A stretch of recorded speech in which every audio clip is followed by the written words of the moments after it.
Okay.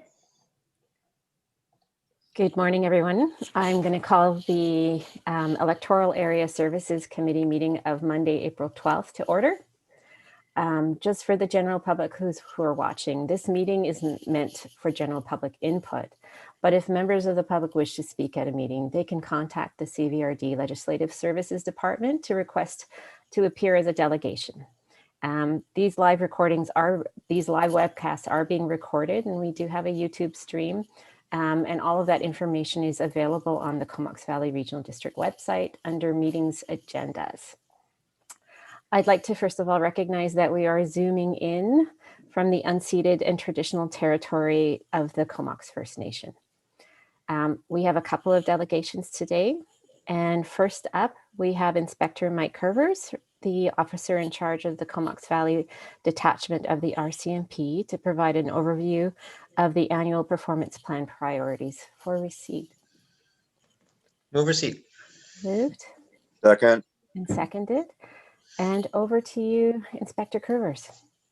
Yeah, I sent over a report this morning. I hope everybody got that. That's the fourth quarter report for last year's reporting. I don't know if everybody got a copy of that. I know I sent it to Russell and Teresa, I believe, and hopefully you have that. Yeah, it's just on the way to the directors now. Okay, thank you.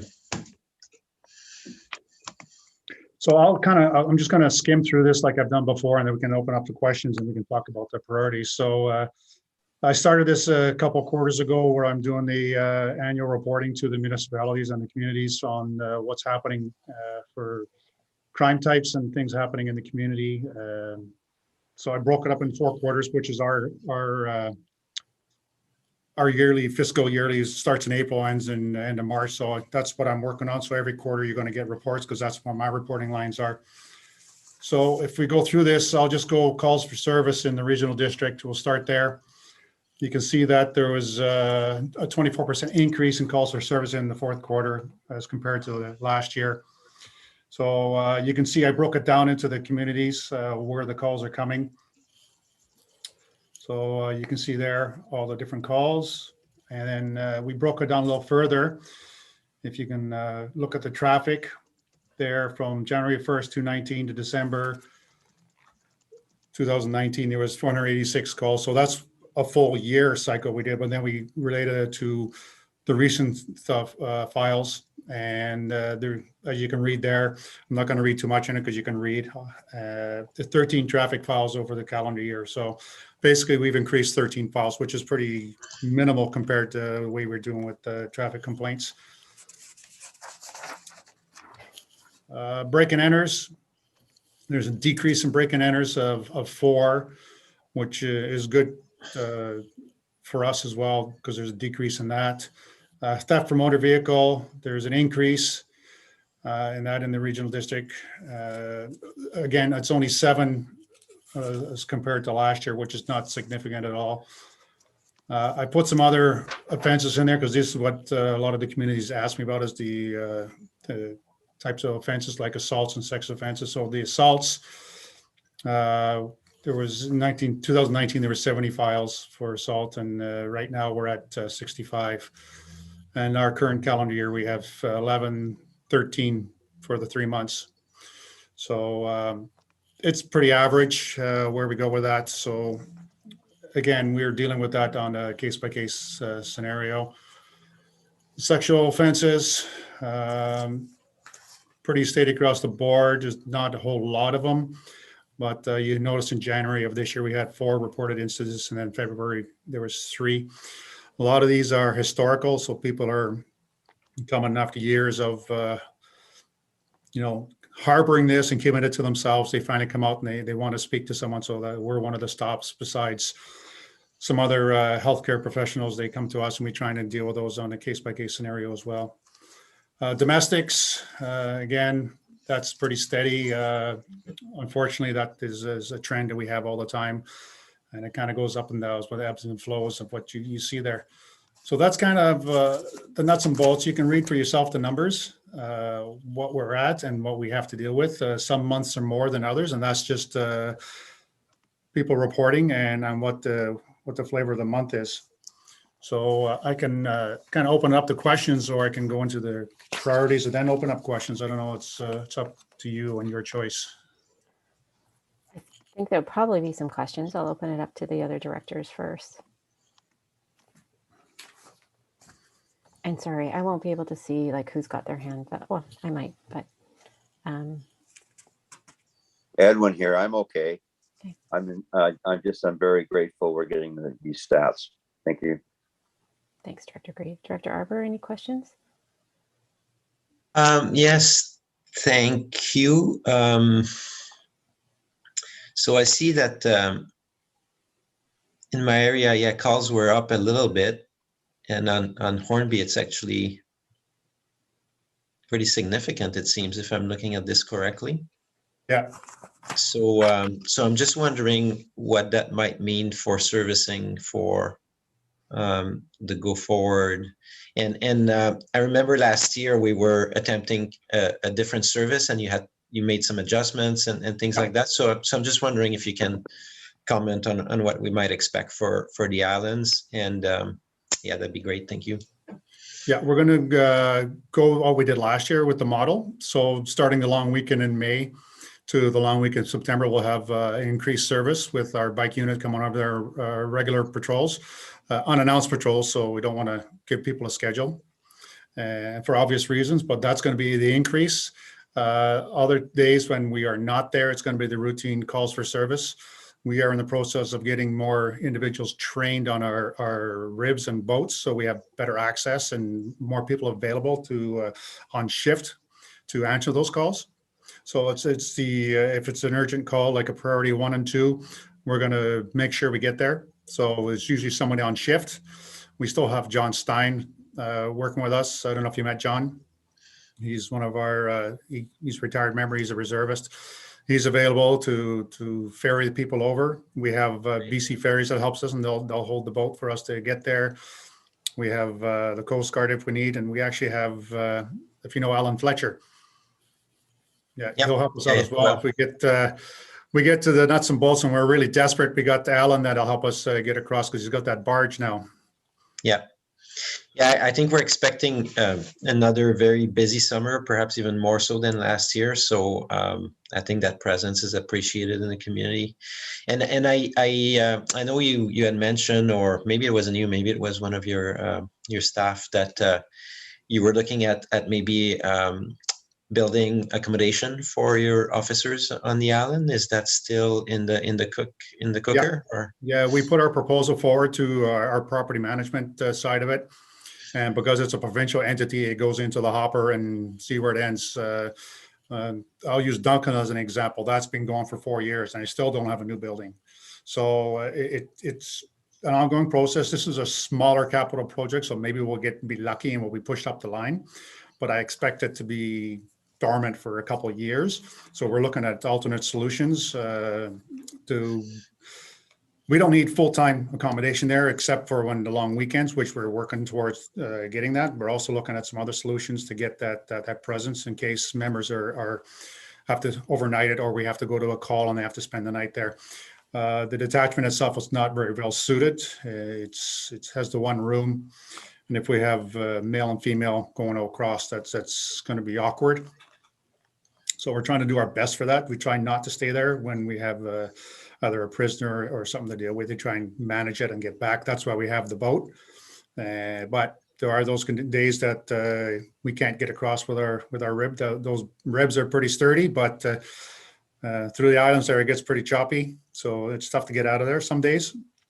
But we are working on that. So the call service is going to be the same scenarios last year, starting the long weekend. And then the 3 long weekends, there'll be full-time members there around the clock. Okay, thanks for that information. And I'll make a little joke here, but according to the figures, we should also consider accommodation in Fanny Bay. You guys are getting a ton of calls, and I kind of know what that's related to, quite likely, but any update you can provide. I think I'm not close to it, but I've appreciated the collaboration between our bylaw enforcement and the RCMP and some of the problematic situations in Fanny Bay. So I don't know if you have any updates on or notes on that. If I can reference the street, is this Halliday? Yeah, and Cougar Smith, and we know it's been the object of Yeah, calls. well, I know City of Courtney stepped up on that person. I know the regional district has, and there's no real ties to Comox anymore because he doesn't have any properties in that community anymore. But with Courtney making it a nuisance property, there's going to be a lot of billing back to this individual, and we are well aware of what's going on. We're trying to work with it, but a lot of the people occupying those places are our clients, so we're well aware what the houses are and the properties. Okay, thank you. Thanks, Director Harbour. Inspector Covers, I've got a couple of questions. Just noticing on your stats on domestic abuse, that's a pretty big jump. I noticed. I'm probably attributing that to COVID and people being shut in, and I guess a lot of the mental health aspects of that. So just wondering how your officers are personally dealing with that. Like, that's a lot to have to kind of shoulder. What kind of training and support your officers have around mental health? To be honest, we don't have training in mental health. When we deal with people in crisis, we have an MOU, which is a member of an understanding with VIHA, the regional component here, that they help us out. So if we do run into individuals that are in distress and in need, that they're calling out, and we get called to help, we have two processes. We can either apprehend them under the Mental Health Act and then come to our facility here at the detachment, and then the crisis nurse will come in and assess them right here in the detachment, or we take them right up to the hospital and the crisis nurse will meet us there. So they're basically an on-call service for us. It's a very good service. It's been in the community for a long time. It's one grade below the CAR 67 that you see in Surrey and Nanaimo, where they have a full-time equivalency. So we're close to that, but that is resource driven, and we just don't have the resources to do that full time. Plus, we have to educate our members on that component, and we deal in criminal matters. So when it comes to the mental health side, we're not that well equipped to deal with that.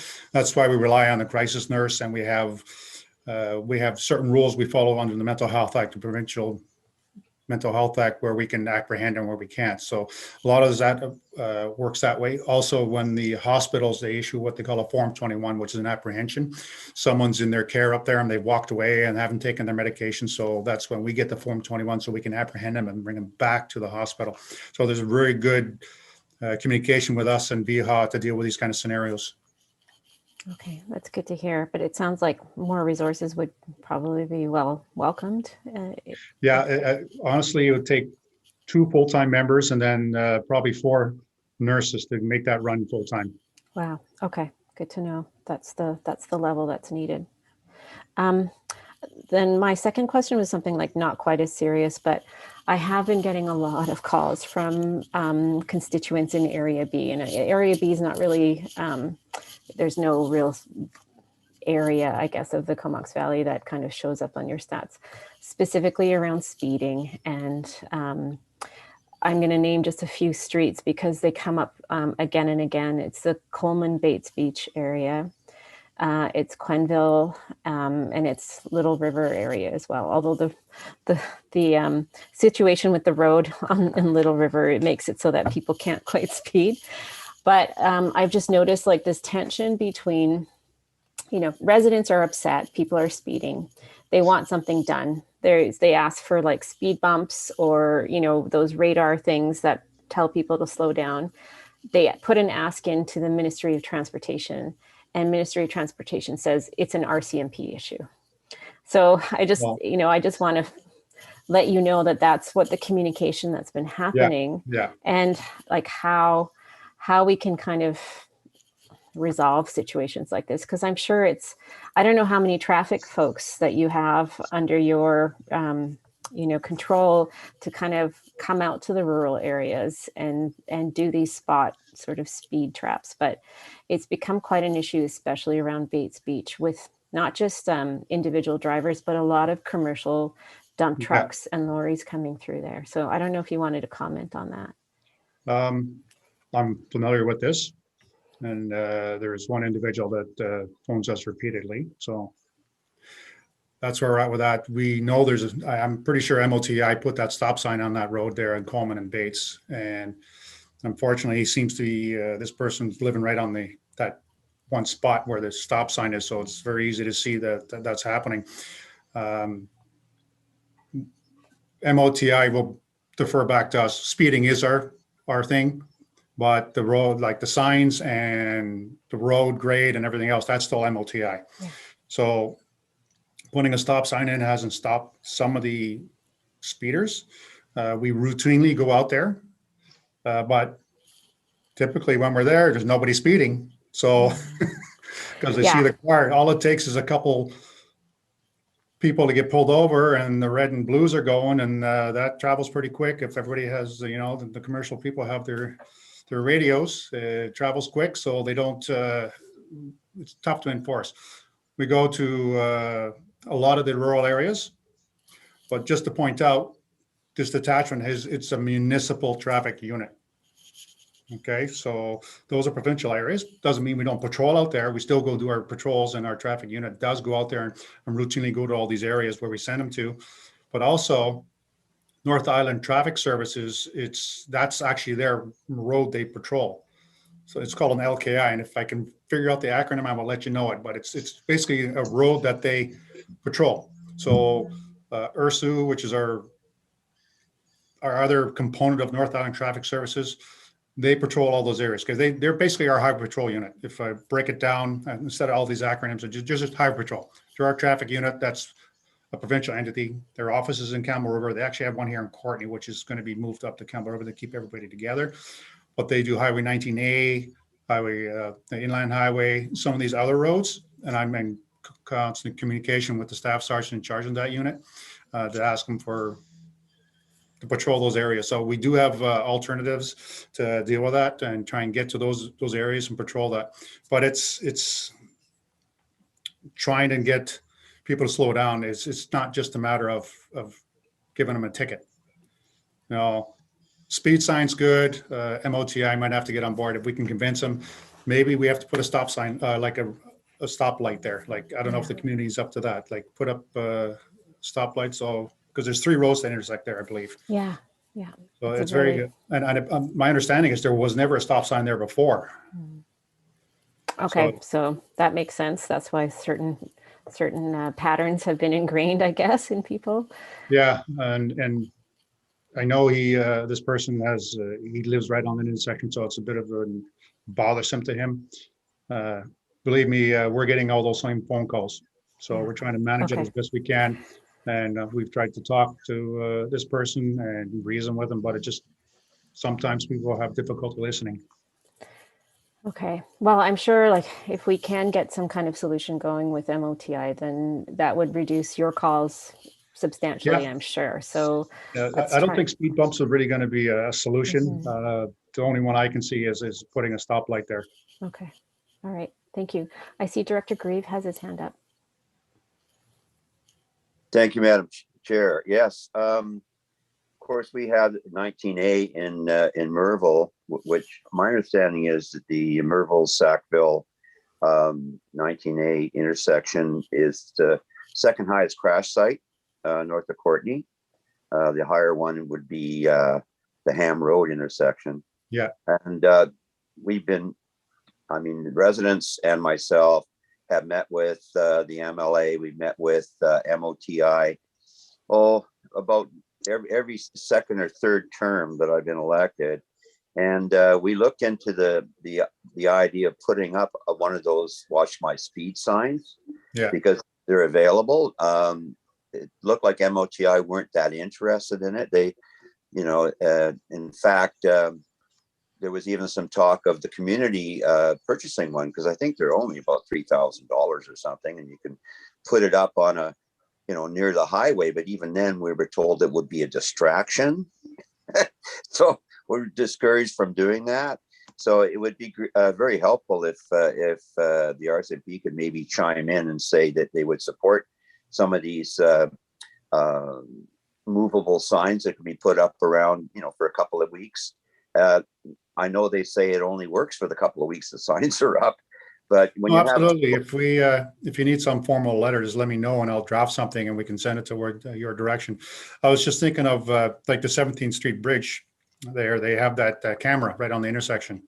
Yeah. So that's another solution if you want to, fund a camera that you can put on Bates Road there.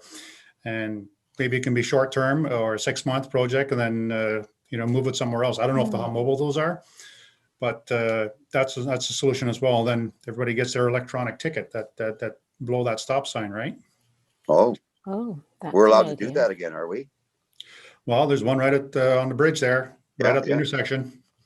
I know I got dinged in Edmonton with that. It's like they have an orange light that lasts half a second and then the flash went off.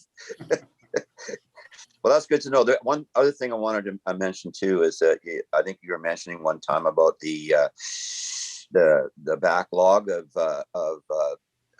the Crown prosecutors. The fact that they're just this, especially during the COVID season here, that there's an awful lot of I don't want to call it petty crime, but I guess it is petty crime that is not being taken up by the Crown prosecutor, that you basically can apprehend the individual, and if the situation warrants it, but you can only hold them for 48 hours or something, and you'll let them go into the community. So is there any I know you're not in the Attorney General's department, but is there any light at the end of the tunnel in taking care of some of the backlogs and some of the overburden that's happening on the court system?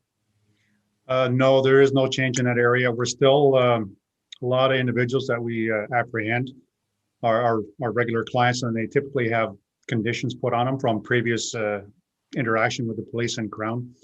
A lot of times these are conditions that no go, like I'll use the hospital or to Walmart or whatever. So they're always breaching because that's just their routine. And we need, typically if we find people breaching, we have the ability to arrest them, and we do that, but we still have to do our paperwork and submit a Crown report. But typically they get in front of the JP and they're released. So they spend minimal time in custody with us, just long enough to do the paperwork, and then they're in the community again. So, and other times it takes 8 or 9 or 10 breaches for a Crown to actually action that stuff. So they're not ignoring it per se. They're just, I don't know, I can use the word stockpile, because it takes a lot of effort to run one. So they kind of mitigate it and they put a bunch together, and that way they have a better impact at the end, because a lot of times they'll just plead out to those because to get rid of all those charges, right? So it is still slow. A lot of people who are coming to our care are released right here from the detachment. The more serious offenses, we are seeing success that way when they're going down south to Victoria for the Regional Correctional Center. So that's happening. The bail hearings, it's still being run by us here locally in-house. And then on the weekends, we farm it out to Victoria. So that's where the Crown is, the Regional Crown is for the weekends. So not much has changed in that area. We're still doing our best. Our call volume hasn't changed any. We're still dealing with all the same things we have been dealing all along. So the COVID hasn't really changed much. It must be very demoralizing for your members, though. It's very difficult when we haven't finished our paperwork and submitting our reports when individuals are back on the street.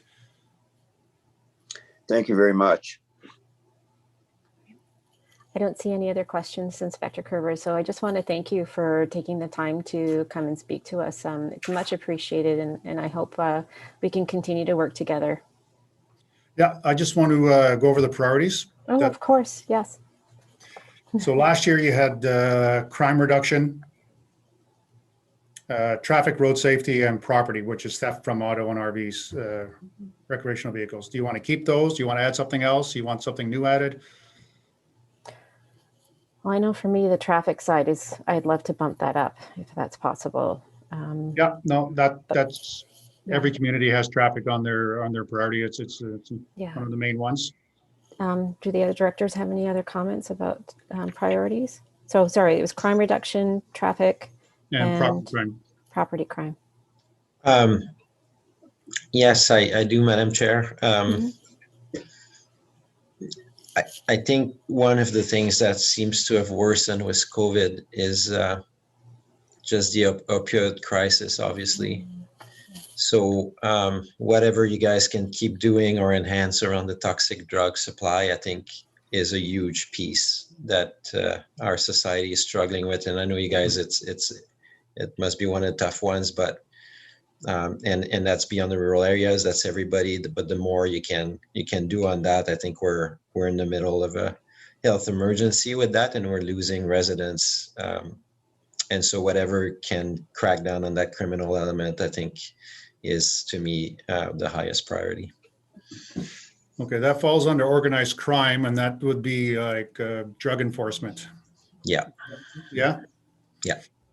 Okay. I mean, I don't know if my colleagues agree, but Yeah, I I think do. we That's- need to throw everything at it, in my Yeah. opinion, as a society. Yeah, no, we can definitely add that. I'll revise it and add that and send it to Russell to sign off and go from there. But that's something we do routinely anyway. So a lot of the, I'm going to say travel lodge. Yeah. So that is a constant concern for us. I know the city of Courtenay is, it's on their radar all the time as well. So a lot of our clients are living there. And if I haven't heard it before, that place is an interesting development because it is very much, it has its own hierarchy. You got the drug users, you got the drug dealers, you got the pimps, you got the prostitutes, you got the thieves. Everybody's living in that area on the backside of that building. So for us, it's kind of convenient because it's one-stop shopping. But there is, it's difficult for Courtenay because it does have a trickle effect coming out from the travel lodge, and they're always using the travel lodge. If they're sleeping there, they always migrate to the warming center downtown. So that the path they take back and forth is usually some stuff that goes on in those areas as well, right? So Yeah. it's difficult. For the fentanyl use, I don't think we're as bad as the bigger communities. We do have our drug use here, and it's the lower level stuff. We don't have we don't have a gang issue. We don't have the big supplies coming in. There's been a few offshoots, but that's rare. And we're well aware of that. We work with the provincial threat assessment and PTIP, we call it, on identifying individuals who are in this trade.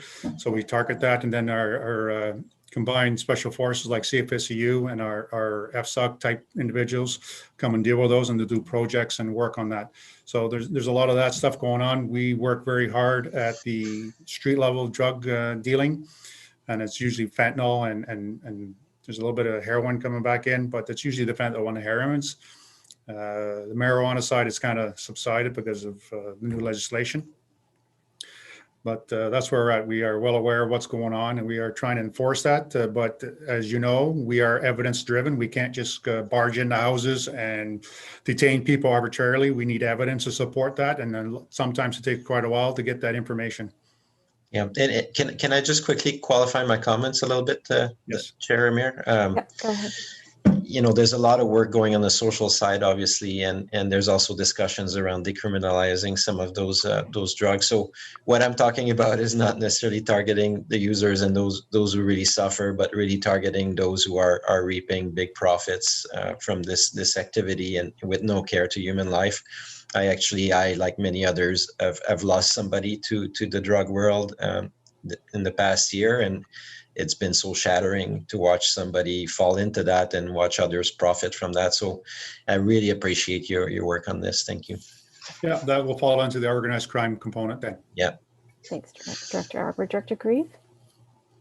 Yes, Mike, you spoke about, having the mental health component, and for you to get the help you need, you'd have to have 2 more full-time equivalents and a couple of crisis nurses as well.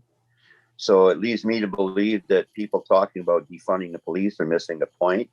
It should be more refunding the police, because I think you need more tools to do what you have to do. And that's just a comment. I won't take it any further than there. Thank you. Thank you. Thank you, Directors. Inspector Curvers, any other last comments? No, I think I got it. I just wanted to give you a quick update on the quarterly report and then get started on these priorities. I'll update this and I'll send that forward for approval. And then, then you'll start seeing the quarterly reports again. Thank you. Right. Look forward to those. Yeah, and if you need anything on the correspondence side, just give me a quick email and I'll draft something and I'll get it back to you as soon as I can. Okay, perfect. Thank you. So is anyone opposed to receipt of that report? Hearing none, that's carried. Thanks again.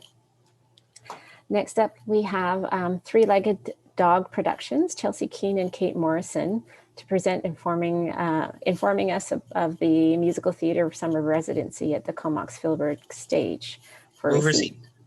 So moved. Second. Seconded, and I will move it over to Chelsea. Hello, can you hear me?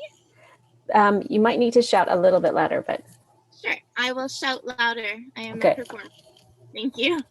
Hello, thank you for having us. My name is Chelsea Keane. Unfortunately, my friend and colleague Kate Morrison is just walking back. We're both on a break from work, and that's why we're in a car, which is odd. I'm sorry.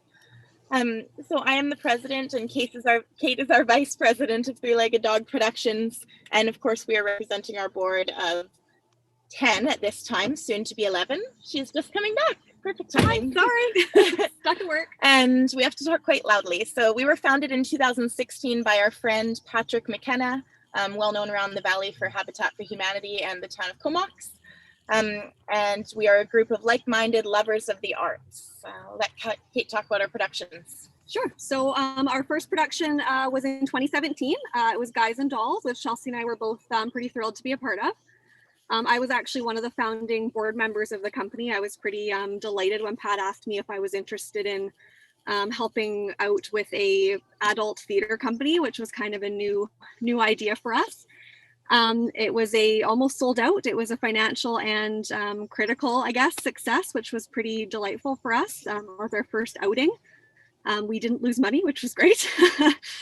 After that, we followed up with Once Upon a Mattress, which had a basically completely new production team and a very much largely new cast, which was also really wonderful to see. And also ended up being quite a good success for the company financially, and was enjoyed by audiences from what we gathered. Did you see us? Or? Sure, yeah. Just the year before last, I was in Jesus Christ Superstar in 2019. It was also very well received, and I think sort of secured not only our continuing audience, but also really grew our group in terms of interest and involvement. And we have a really wonderful group of volunteers who sort of follow the Three-Legged Dog family now, which brought us to our most recent and grandest undertaking, which you may have heard of, would have been Mamma Mia in 2020 in March.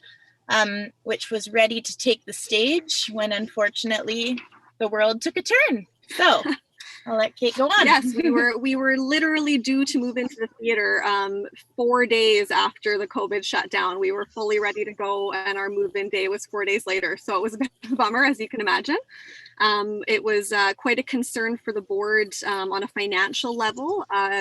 You know, what a lot of people don't know is that the costs to put on a musical production are far more extensive than you might imagine. The rights to the production alone are often, and in this case were, over $10,000. And then you add in the fees that the SID charges us to rent, as well as costuming, sets, everything under the sun. It's a pretty big financial hit. So there was certainly some concern regarding whether we as a company could survive not putting the show on after all of the expenses which had already been put out, and the huge uncertainty as to whether we would ever be able to go forward with it, depending on what happens in the world. So yeah, we've been meeting as a board throughout the pandemic, virtually, much like you guys, I'm quite certain. Discussing sort of where we can go from here, what our prospects look like, what the likelihood is of us being able to put on a large scale musical anytime in the future. And we have been trying to come up with some options for how we can start to bring theater back to the Valley. Yes, and at this point, so we were struggling to see sort of our future.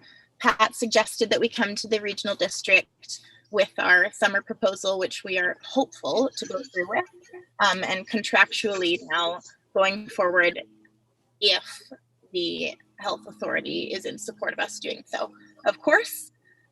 So we hope you had a chance to review that and consider sort of the proposal as it is, which we can talk about a little more.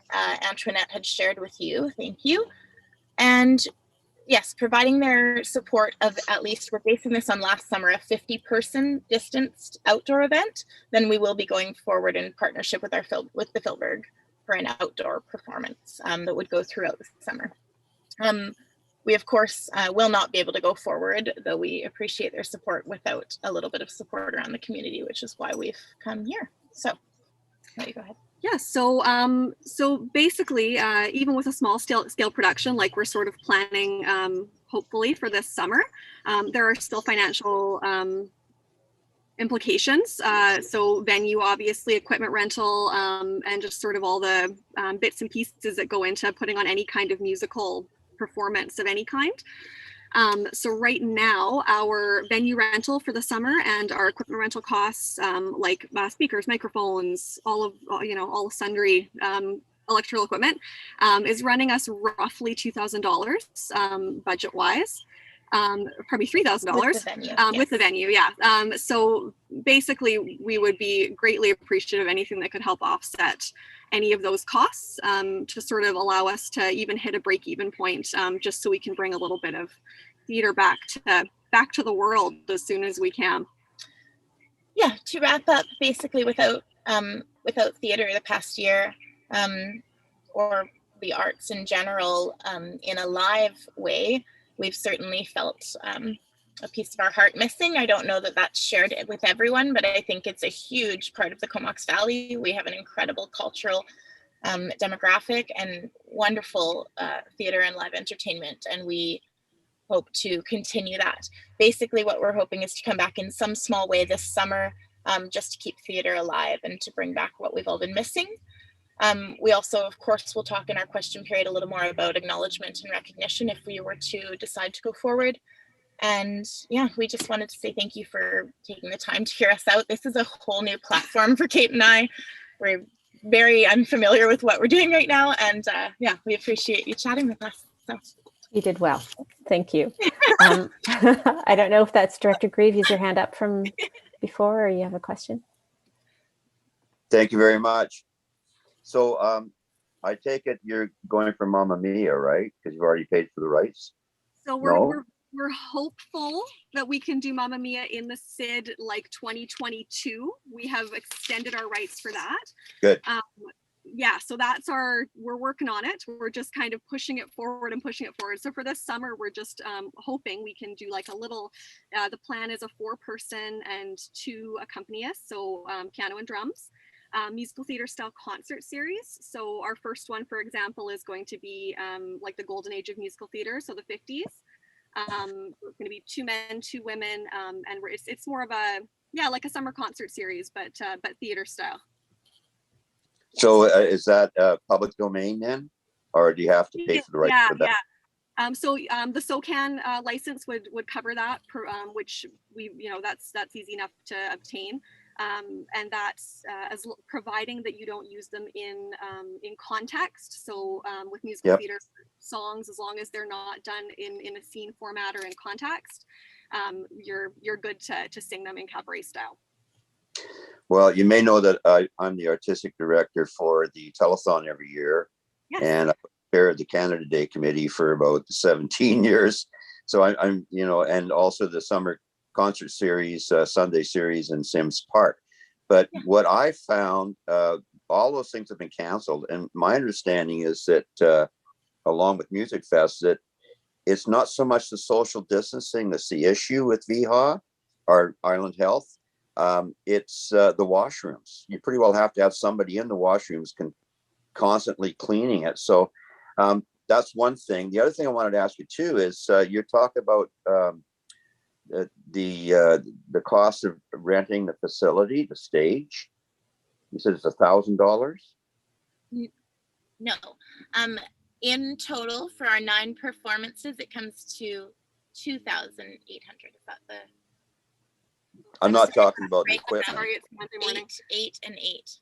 24. So we're going 24, and then the other 600 is the equipment rental, which one of our board members, Yeah. our past board members, runs Long and McQuaid, so he's giving us a deal on. Yeah, because Sound Advice has gone under, as a Yes. lot of sound companies have. Yeah, Long Well, and my McQuaid is- question is, do you pay the Philberg Society for the rent of the stage? Yes. Eden Because is, that seems to be contrary to what they came to us for about $10,000 6 years ago to build the stage, and it was to support local entertainers and local productions. So I would think that they might be you might be able to approach them to waive that fee. I don't, because we've already paid for that under that premise. So I would talk to Pat too, because of course they're very, very reliant on the town for their grant and aids every year as well. So I don't know. I mean, you might want to push that a little harder. But like I say, I think the big issue with the health authorities and the protocol is the washroom facilities. That seems to be the stickler. So you might be able to find a way around that. Otherwise, I wish you all the best. I really do. so Eden at the Philberg and her board, I guess I should say, do rent out the facility, but the reason the cost is they are also doing all of our beverage service. They're running all the concession services, and they're doing our setup and takedown. So normally I think it's around $1,000 to rent the stage per weekend, I guess, for a full performance.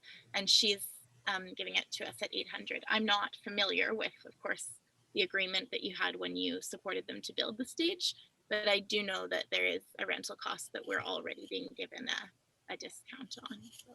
Well, maybe we'll send them a letter. Sure, yeah, give her. I would love that. Good argument here.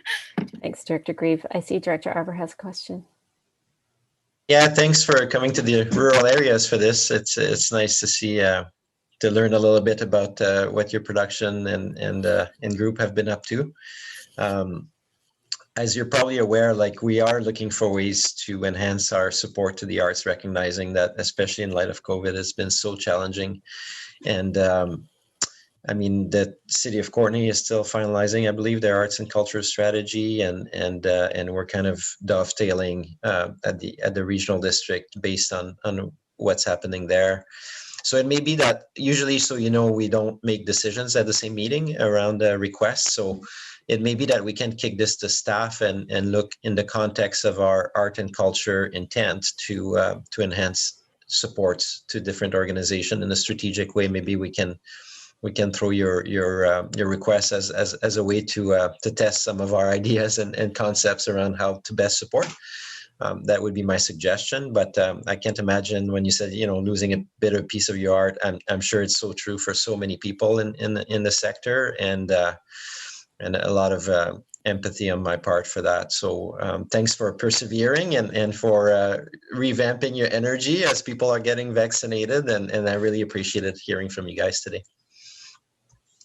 Thank Thanks, you. Director Arbor.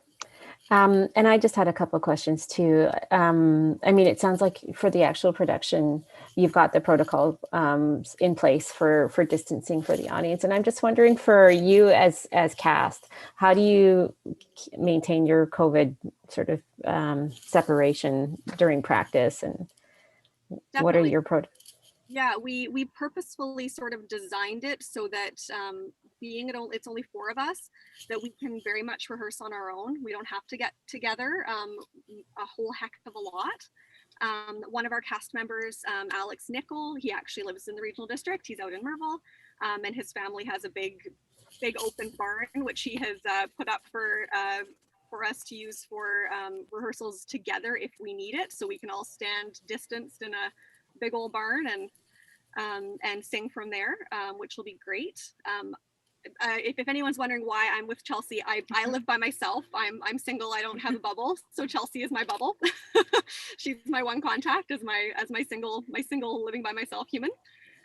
But yeah, as a whole, we don't have any plans anytime in the immediate future to get together. Our plan is to learn all of our music separately.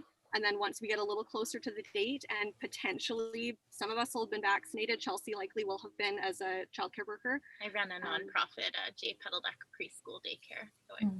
So potentially we'll have a little bit more freedom, I guess, regarding COVID by then. And if not, we've got a space available for us to sing together. And we can very easily stage the show so that we actually can be all sort of separate at microphones if that is still kind of where we're sitting by July. And also, just to that end, we're both affiliated with Just in Time Choirs with Wendy Stoddart. And Wendy suggested a program to us, which we're just becoming familiar with, which is called Virtual Choir. I'm sure you've seen it's a bit of a trend, a lot of people putting out. So we also have that option as well, which is nice to get us going before we might be in a safer way and with a little bit warmer weather to be outside and practicing. Great, thanks. And I just wanted to echo Director Arbor's comments about us, like I think we fully understand the impact of of COVID on the arts sector, and really just want to thank you for continuing on to try and figure out ways to make art still available to the community. So I really appreciate all the energy that you've put into just pivoting in a really big way, it sounds like. So thanks very much. And the art sector is incredibly important to the Comox Valley. So I just want to echo too that Director Arbor said, how he mentioned we won't be making a decision today, but yes, I'd love to see staff sort of figure out where your application, what stream that might fit into a little bit better. So I hope staff have connected with you already about the rural grant application process, and perhaps maybe okay. So I'm here seeing shake. So maybe that's just something that we will, tag staff on to follow up with you on about that process, and potentially the arts and culture grant as well. Wonderful. Thank you. Great. Okay.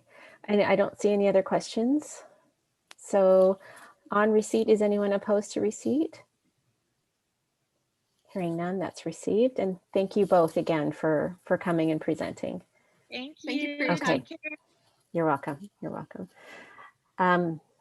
Moving on, we have a management report for receipt. Move receipt.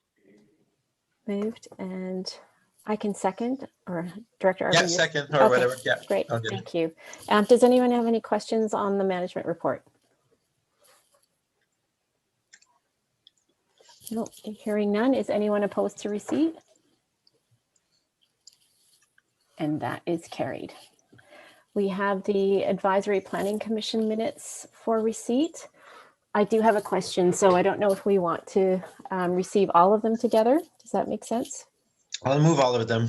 Okay. Yeah, I'll second that. Then we can speak to whatever. Sure. So moved and seconded for all of them to be received. And I'll open up for questions for anyone else first. No?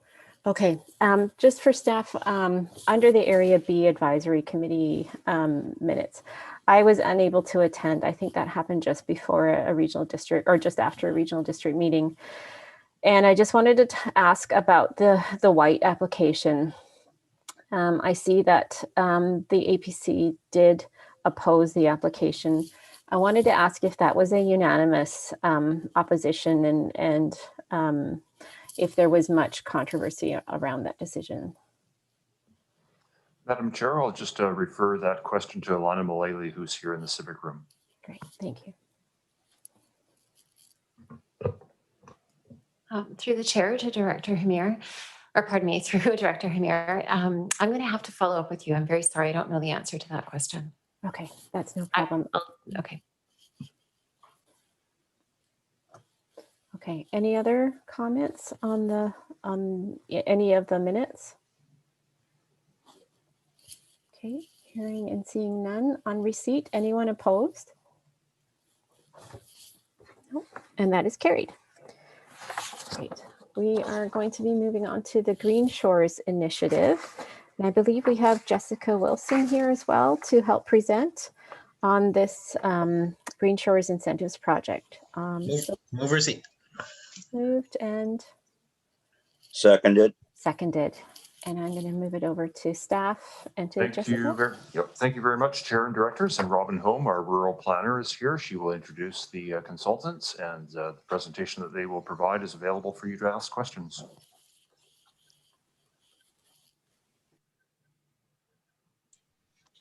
Good morning.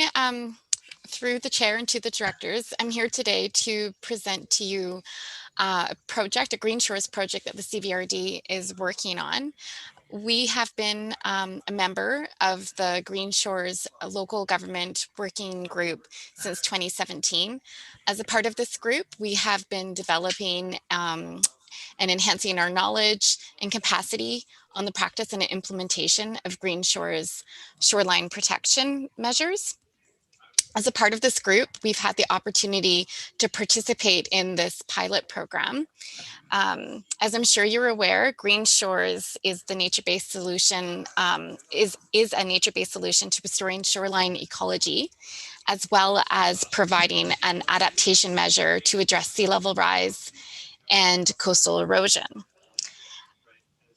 And Green Shores is also linked to our policies in the RGS and the OCP. We have a development permit area that encourages this type of shoreline protection as an alternative to hard armoring like riprap and seawalls. The purpose of this incentive project is to essentially have an off-the-shelf package, or essentially a design concept for property owners, where essentially we've done all the heavy lifting and they just have to essentially undertake the work. And all of these incentives have been provided to the property owner at essentially no cost. This project has been funded through the Real Estate Foundation of BC, as well as the Pacific Salmon Foundation, with in-kind contributions from the CVRD, and as well as the town of Qualicum Beach. The Stewardship Centre for BC is leading this initiative, and they have retained Northwest Hydraulics to undertake the shoreline assessment, as well as the Green Shores design concept for the neighborhood beach, which is Gartley Beach. Jessica Wilson from NHC is here to present on this design concept that has come up for Gartley Beach. And the other community, Qualicum Beach, was also selected for this project. I'd also like to draw your attention to Appendix A, which is the communications plan, where we've outlined the engagement activities for this project, which essentially include updating the project website. There will be a meeting with the KFN Guardian Watchman, with the Stewardship Centre for BC, NHC, and staff will be there as well to walk through and ensure that we have support on this moving forward. There will be a stakeholder engagement session with the senior levels of government to essentially identify any challenges. And then there will be an information session that will provide foundation for Green Shores. This will be open to the public as well as the neighborhood, Gartley Beach. And we will be walking through the design concept that Jessica's going to walk us through right now. So staff recommend that the board receive this report as information and endorse the communication plan that's attached. And we will be available for any questions after Jessica's presentation.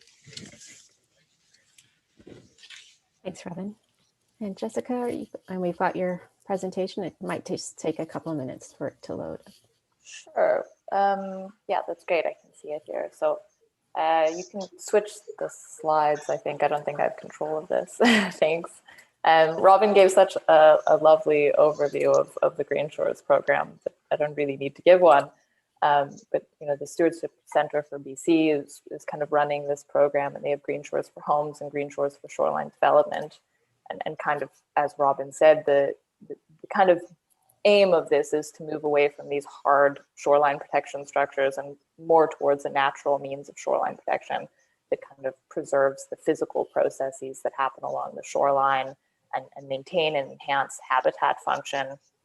And then, kind of reduce pollutants into the environment and also avoid these cumulative effects that can happen if you armor and implement, hard structures along many individual property owners. There's an example photo here of a project in Qualicum Beach, which was recently completed. And, Qualicum Beach is one of those shorelines, or one of those areas where there's been a lot of hard structures placed. And so having an alternative to that and examples of what an alternative to that can look like are really, really important. Yeah, so the kind of drivers for this project are that it's very difficult to implement any type of shoreline protection works in an effective manner on an individual property scale. And the Stewardship Center for BC kind of identified this along with the working groups and kind of suggested, well, if we could show a method to develop these kind of nature-based protection methods on a neighborhood scale, we could provide a lot of incentives to proceed with them. And so the study that we were working on, along with Robin and the CVRD, and then in Qualicum Beach as well, is to prepare these kind of case studies of Green Shores designs on a neighborhood scale. And the project I'll go over here is the one in Royston. So you can switch the slides here. So in Gartley Beach, I'm sure many of you have been here. This is the kind of remnants of the Trent River Delta. A very long time ago, it used to kind of, the river channels used to extend in this area, which is kind of you see the remnants of those channels there. And the results of this, those kind of historical processes and the current waves and sediment transport processes that happen is you have like a really varied shoreline and foreshore composition. You have lots of cobble foreshore beaches and a gravel backshore, and you have these really lovely marshes, which are kind of the thing you want to encourage, that provide a lot of habitat. On the south end of the site, you have a very natural gravel beach that's fairly low lying, and as sea level rises, it's going to need additional protection, and you don't want those property owners to go build seawalls and then make their neighbor build a seawall and make their neighbor build a seawall. So you want to encourage these kind of collaborative approaches. And on the north end, you have this kind of pocket of low-lying area where you have like a riprap revetment and a concrete wall already. So these are two areas that are already protected. And if you don't want those neighbors to do the same thing, you want to show a method where they can actually reverse those impacts and go back towards a natural method. So I'll go over the north end of the project site first. If you want to switch slides, yeah. So yeah, that you can see in this photo that existing area, like this is looking from the marsh to the north, and you can see this big concrete wall, this big riprap area, and there's this really low-lying area that doesn't actually have a lot of habitat compared to the adjacent areas. And if you click next, it'll show our Green Shores concept, which is effectively to re-establish those marshes that are next to it and build that up in front of those areas. And that allows for wave dissipation and resiliency to sea level rise. And it restores these kind of cross-shore and long-shore natural sediment processes, and obviously provides a lot more habitat in comparison to a big concrete wall. And this particular idea is being implemented across 2 properties requiring some collaboration. And so the next one we'll show you is the south end. So as you can see on this one, the beach is actually really, really lovely and natural, and there's not really any shoreline protection structures there right now. And the last thing you want to do is, as sea levels rise, get to a place where people see the need to implement these hard protection structures. So if you go to the next slide, yeah, the Green Shores concept is basically to take that shoreline that is working very, very well and extend it up so that it adapts to sea level rise. And this kind of avoids all these cumulative impacts, it avoids any impacts to sediment transport or the introduction of unnatural materials into the foreshore, and would really enhance habitat. And it's something it's almost hard to see that the photo on the right actually does anything. But if you look closely in the buildings, you can see that the whole berm is actually shifted up. And so you're just building on those natural kind of values of the area. So you can go to the next slide. And so, there's a whole bunch of details in the report, and I haven't gone into them here just for time. But the kind of overall conclusions is that like these concepts kind of restore the natural functions and resiliency of the beach. They avoid all these cumulative impacts, and they have a whole bunch of ecological values and are really quite aesthetically pleasing. And the concepts follow these Green Shores for Homes credit and rating systems. That's through the Stewardship Center for BC, and the homeowners themselves could do a bunch of additional work to further achieve more points through that credit and rating system, but these do meet that. The concepts range in cost. So the one where you're building up the berm is quite a bit less expensive than the one you're reestablishing a big marsh.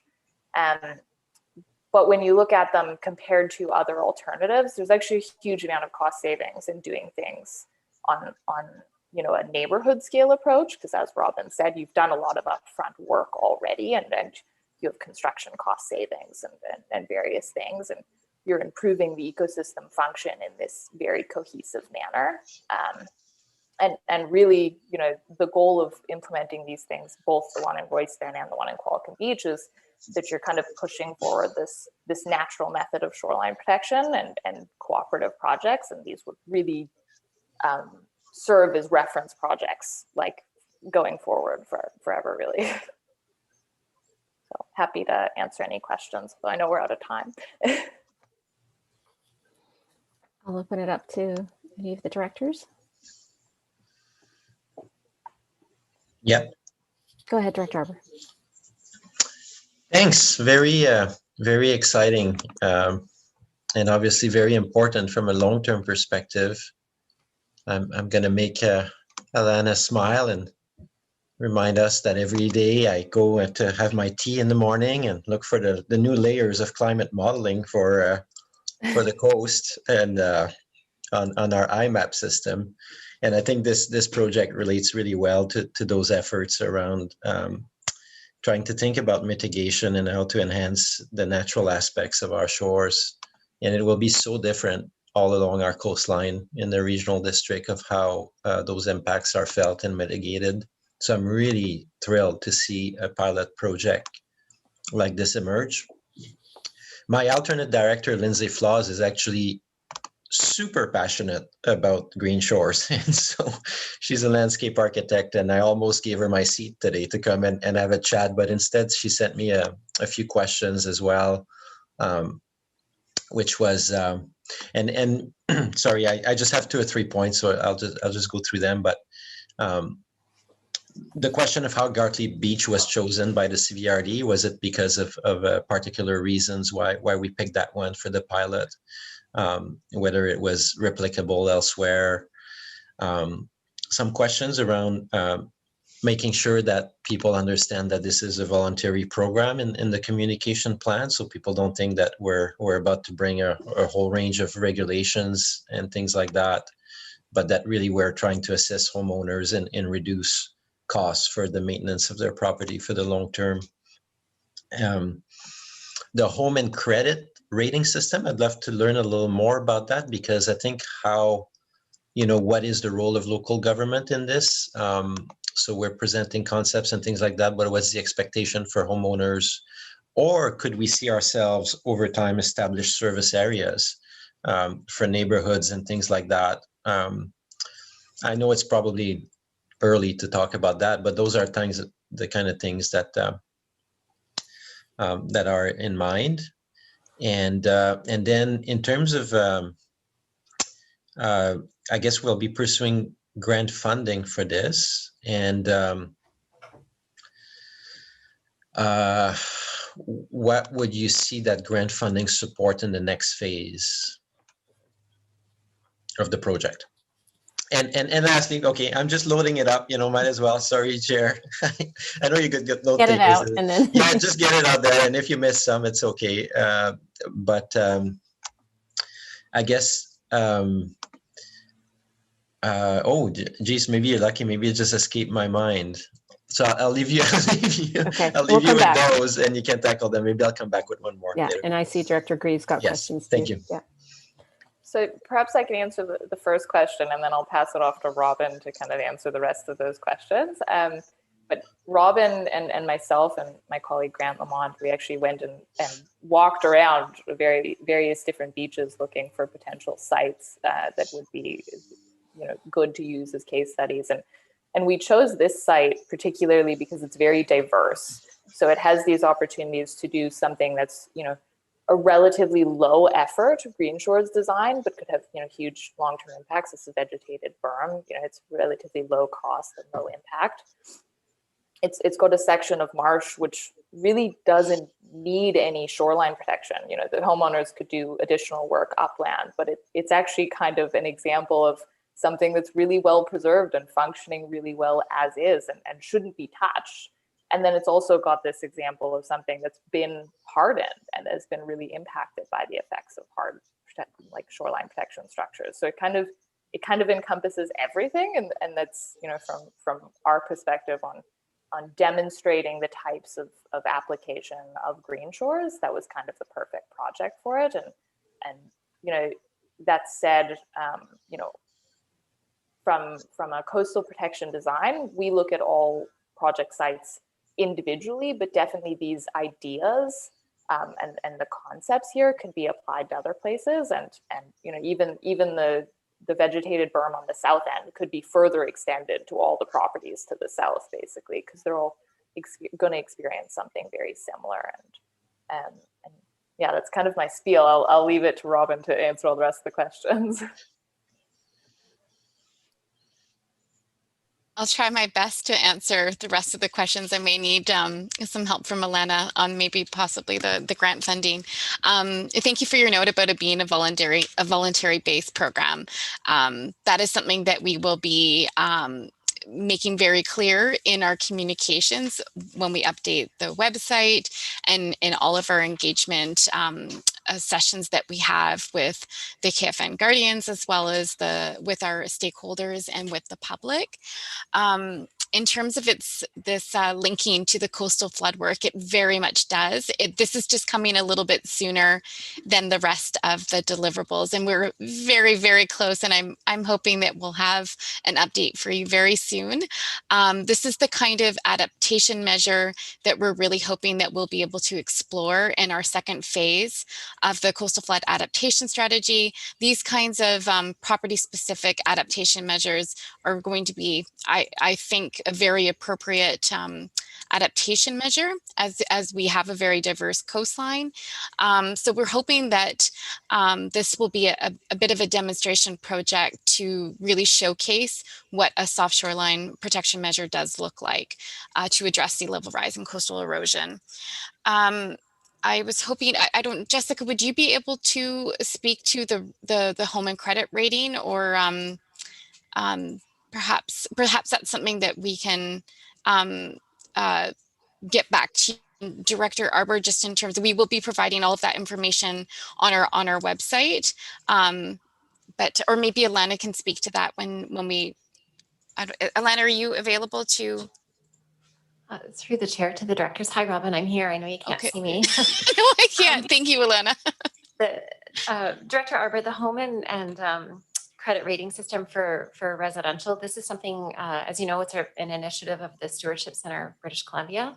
And to date, most of the take up on the projects has been on the rating system has been on the institutional level, public parks, for example. And so this project, you know, this site, and along with the site in town of Qualicum Beach, is intended to show private property owners at the residential level how they could incorporate some of the Green Shores principles in order to be able to rate and achieve Green Shores certification. So we don't as yet have a Green Shores certified project in the Comox Valley. However, this is something that we expect will grow. And certainly we have another project that will be coming to you with in short order here in the next couple of months, and we'll get into some of the details about how a homeowner could assess their project and design their project in order to achieve the ratings that would grant them the Green Shore certification. Yeah, I can just expand on that like just a little bit, which is to say that one of the great benefits of Green Shores is that they kind of have this, you know, they have these 4 principles, and those 4 principles extend, you know, whether you're you know, an industrial site or, you know, a larger scale operation or an individual property owner. But the credit and rating system for individual property owners is just a little bit different, because there's an understanding that, you know, they're not going to go through, you know, the whole engineering process and develop like all of those documents. So, you know, they've developed a system it's quite streamlined and easy to use for individual property owners. And as Alana said, we just need kind of case study examples of that. The Stewardship Center for BC has a lot of information on their website. They have, great guides and case studies that go through all that information.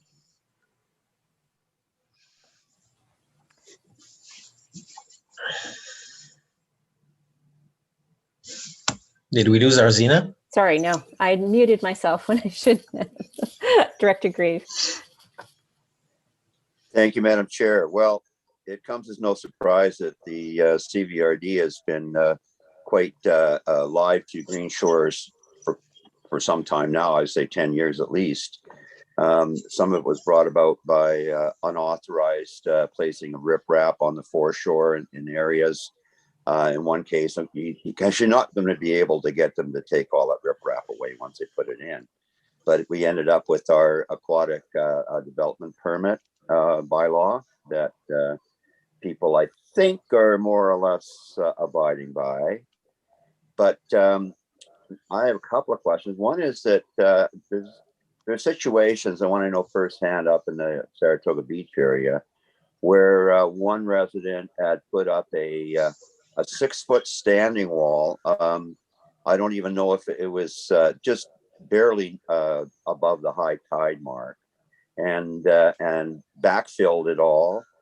And meanwhile, one of the neighbor on the one side was totally washed out. Their house was flooded. I think 2 coniferous trees were killed, and all the shrubs were killed. They went and tried to mitigate it by chaining logs up in front of their property, only to find the neighbor on a weekend went out with a chainsaw and cut it all up. So, is there any case law that protects people from neighbors putting up harsh shores protection only to wipe out the adjacent neighborhoods?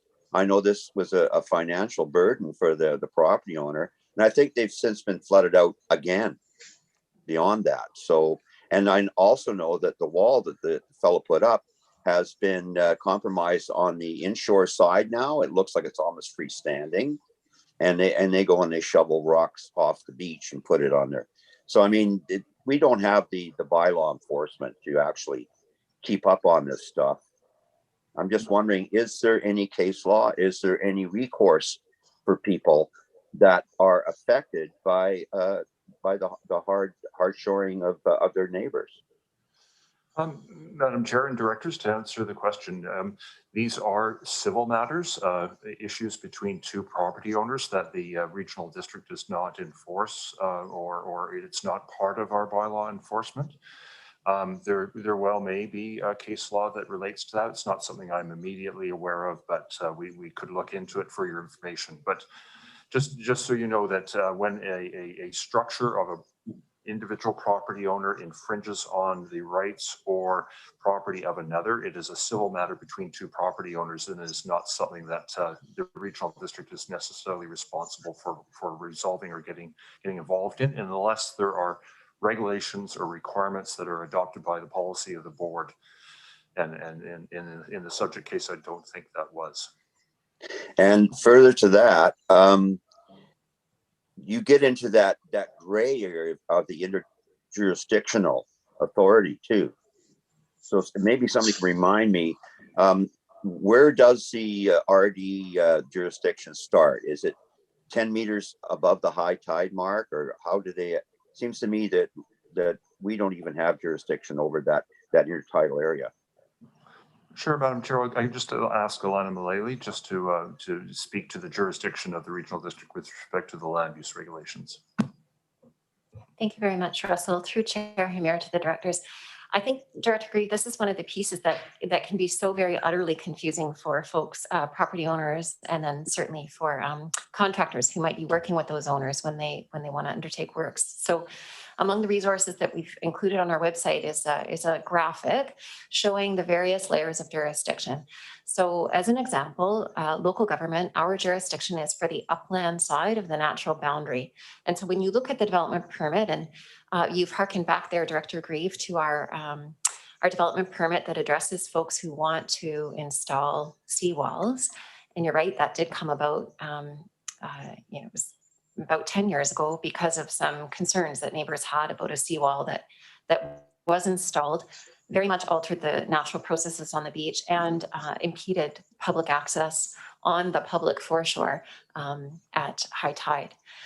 So that graphic is on our website and we can share that out, but just suffice it to say, we're thinking about the upland side for our jurisdiction. You might recall that Robin flagged that there'll be a number through our communications plan that we're recommending you endorse today.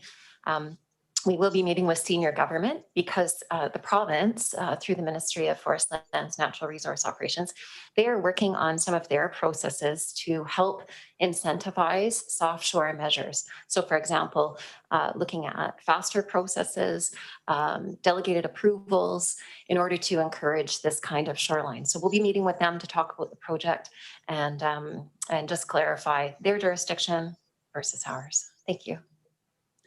So basically, the property owners are pretty well on their own with regard to we can make soft suggestions on soft shore development, basically. So it's all nice and friendly, but there's no teeth to it, correct? Through the chair to the directors, I think one of the things that appeals to us about this project and the approach that we're taking is the education and outreach. So a lot of folks, I think, maybe don't know where to access information about how to undertake changes, or in some cases to make improvements to the property because it isn't functioning because of past hardening. We're certainly here as local government in the planning department to be a resource for property owners when they're wanting to make changes or when they have a problem and they're just not sure how to act. We do have bylaw enforcement when someone has breached one of our bylaws, and that's where we work with, as you know, Amanda and her team to help that owner get on the right side of the bylaw. We also have been able to successfully advocate with the province when property owners are needing a little bit of assistance. As you know, we recently had an example where the province took a decision that we haven't seen in the past, which was removing legacy hardening that had been installed. Thanks. Just one more question further to that. Now, I know that when we built the Royston Seaside Trail, we tried to incorporate some of the green shore, soft shore technology. And I think the 1st or 2nd November after that, we had a huge washout. So is there situations where hard armoring is merited? Through the chair to the directors, I think Jessica, and not that it's a topic for today necessarily, but that's something that Jessica could advise on. And one of the reasons why this site was so appealing, because as Jessica's noted, there are so many things that are working very well at this site, natural processes that are in place that are doing their job, and we want to preserve them and certainly learn from them, mimic them, and replicate them elsewhere. There will be locations within our shoreline for which this kind of approach wouldn't probably work. And that's why it is so site specific. And that's also why it can be really daunting for property owners because they're just not sure. And I think when folks are looking at other seawalls, it might by default occur that people think they have to install a seawall because that's what they see out there. And so one of the intents of this project is to show this alternative where we can restore natural function and where we can mimic or replicate those natural processes in order to boost resiliency. So this is basically a show home exercise that has no actual legal ramifications. So if we're educating the property owners, this is serving to educate senior government as well, correct? Yeah, I just comment on that in that it's not something that we are regulating and enforcing. It's a little bit more than a show home though, because there will be incentives and there will be, those incentives will make it an easier approach to take where it is the right solution. And that's why it's important for us to work with those other ministries and to provide these kinds of projects to help inform them as to how we can make it easier to make this selection than just to hire the contractor with the rock to dump on the shore. Well, good luck. Thank you. Thanks to staff. I see that Director Arbor has a question, but if you wouldn't mind, I'll ask a couple here. First of all, I also want to echo that I really love that the regional district is looking at this and has been involved in that Green Shores project for some time. It's something that I totally support and would love to see more of. Area B has so much shoreline, and quite a lot of it has unfortunately been armored, both, I don't know how legally, probably a lot of not really legally done. And I'm, thinking the Astra Road area is one that comes to mind as having some really big issues around riprap being placed without the proper permits. So around the communication plan that staff have put forward, I'm hoping that it's not just targeting the Gartley Road and Gartley Beach area, that it is for the wider general public who got shoreline at their property. Can I just double check with staff that it is going to, like, you're trying to reach more than that area? Chair, we are trying to use this project as an opportunity to promote and educate Green Shores to the entire community. Okay. Gartley Beach was just selected as a location for the case study because of the reasons Jessica gave, but we would definitely be using the information session as an opportunity to a bit of a primer on Green Shores. Great.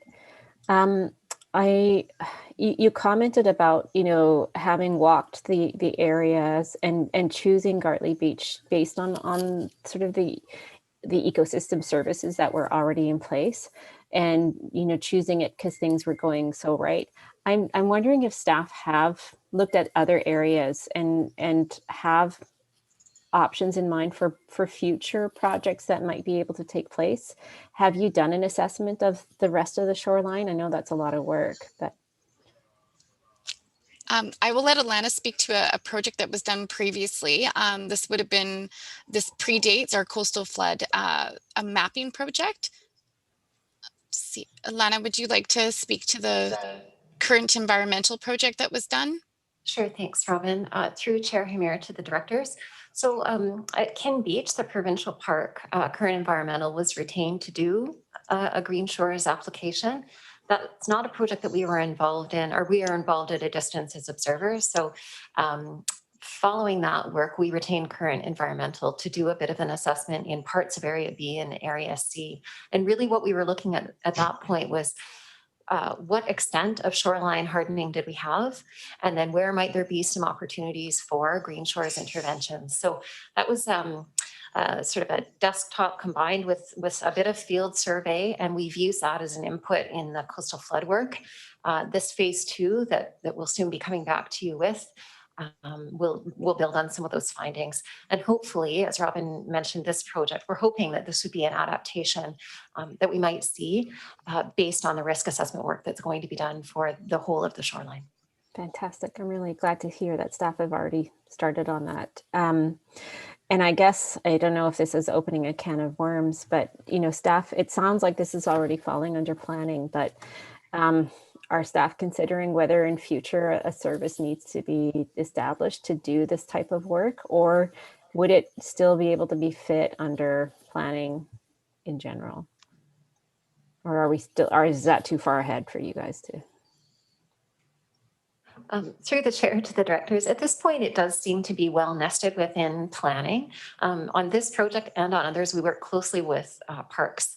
So on the Gartley Beach project, we do have some money in the budget to work with parks to do some interpretive signage and help out a little bit with some of the education piece. So I think for now, it's well placed. Okay, great, thanks. Director, one of the directors had their hand up again. Director Arbor, was it? Yeah, thanks. Yeah, moving back to the communication plan. Yeah, if you want to raise the profile of this, count me in terms of it being in Royston and at Gartley Beach. I think that's great. We're doing this. And the second piece in your communication plan is really that engagement. And I think you're right when you say this can be for now an all carrots project, which is the regional district is interested in helping homeowners figure out better solutions for their foreshore. And when you engage the workshop, your plan to have a workshop, I'm just wondering how extensively we'll reach out to contractors and otherwise that tend to work on these. It's not $1 million now; it's multi-million-dollar homes for a lot of those places, and there's not that many people who work on these. So I'm wondering how targeted we are going to be in terms of the contractors that we're going to try to approach, or whether I saw a reference to a newspaper ad or something, but I'm just wondering if we'll go more fine grain than that to really identify the people that are most likely to do work on some of those properties. Through the chair to the directors. Thank you, Director Arbor. A couple of years ago, as part of our membership in the Green Shores program, we ran a workshop and we geared it towards primarily contractors to build knowledge, local knowledge and capacity around Green Shores. So we will reach out to that same group. We had really great participation. And on that, as part of our continued participation in this group, we will be offering another workshop on Green Shores. And our goal really is to target those folks who might be contracted to install or make changes to properties. So we'll do some, suffice it to say, it'll be some fairly targeted outreach. I'd also just like to add that we will be working closely with the town of Qualicum Beach, just in terms of our outreach, knowing that our communities are close enough that they may be using some of the same contractors, surveyors, and the idea is that we're really trying to maximize our just in terms of our own efforts in-house when it comes to promotion of these two case studies. Anything further, Director Arbor? You're good? Okay. Just a last question, and Director Grieve kind of alluded to this. When you have properties that are already armored, you know, are there incentives that are large enough to really remove that armoring? Like what would it take to kind of revert back to a green shore, or is that just not currently a feasible alternative? I can comment on that perhaps. I mean, we have examples of homeowners. There is a homeowner in Qualicum Beach actually right now, Craig Hodge, who's working towards removing his existing seawalls and implementing a Green Shores design at the moment. And I think the outreach that is done with this, it helps show the potential benefits of it. Also, with the province of Forest, Lands, Natural Resources and Urban Development, with their new processes that they're implementing, basically if anything's being placed below the high water mark, they're taking a similar approach, which is effectively evaluating options and almost requiring homeowners to take the softest approach possible. So from the permitting perspective, you might not be able to get your approach permitted if you're trying to put a seawall down below the high water mark, unless you prove that it is the only option available to you. That's good to know. Thank you. Yeah, it's nice to have the support of the province to move in that direction too. I don't see any other questions. So on receipt, is anyone opposed to receipt? Hearing none, that's carried. And we do have a recommendation. Move it. Second. Moved and seconded. Any comments on the recommendation?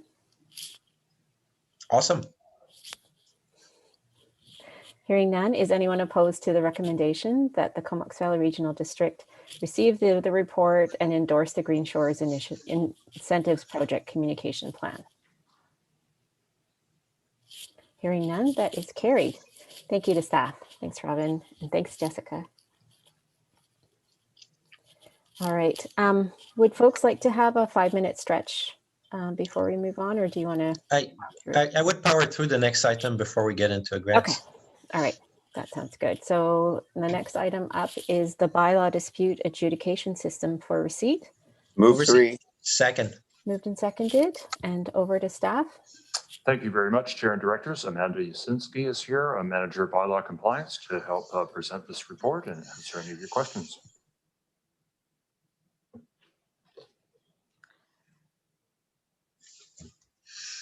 Good morning. Through the CAO to the chair. This report introduces the provincial bylaw dispute adjudication system and explains how this system is a viable alternative to the CVRD's current use of municipal tickets for ticketing of bylaw contraventions. As I go through the report, I just wanted to bring your attention to Appendix A of the report. There's a flow chart on there that shows a bylaw notice from start to finish, and that's the system that I'll be talking about.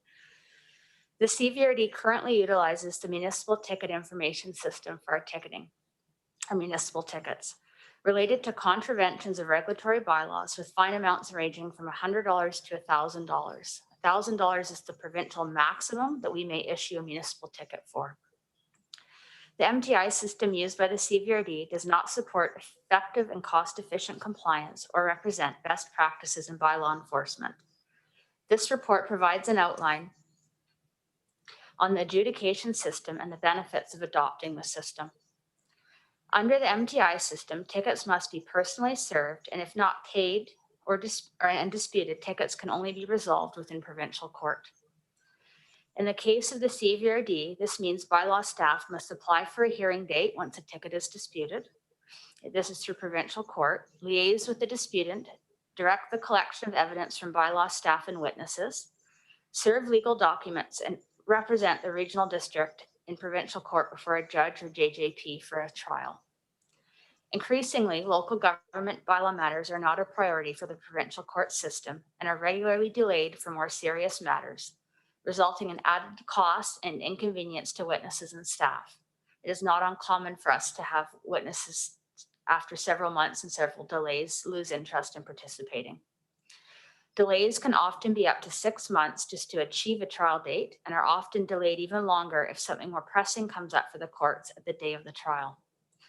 Although ticketing for bylaw infractions is a tool that is proven to enhance compliance and assist in achieving compliance with local government regulations, the requirement for personal service of tickets, the high cost of court prosecutions, and the difficulty in collecting fines owing are detriments to the use of the MTI system.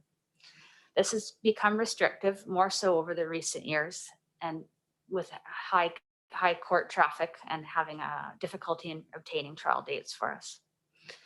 In 2003, the province adopted the Local Government Bylaw Notice Enforcement Act, creating a framework for a streamlined, non-judicial system for local governments to deal with bylaw ticket disputes.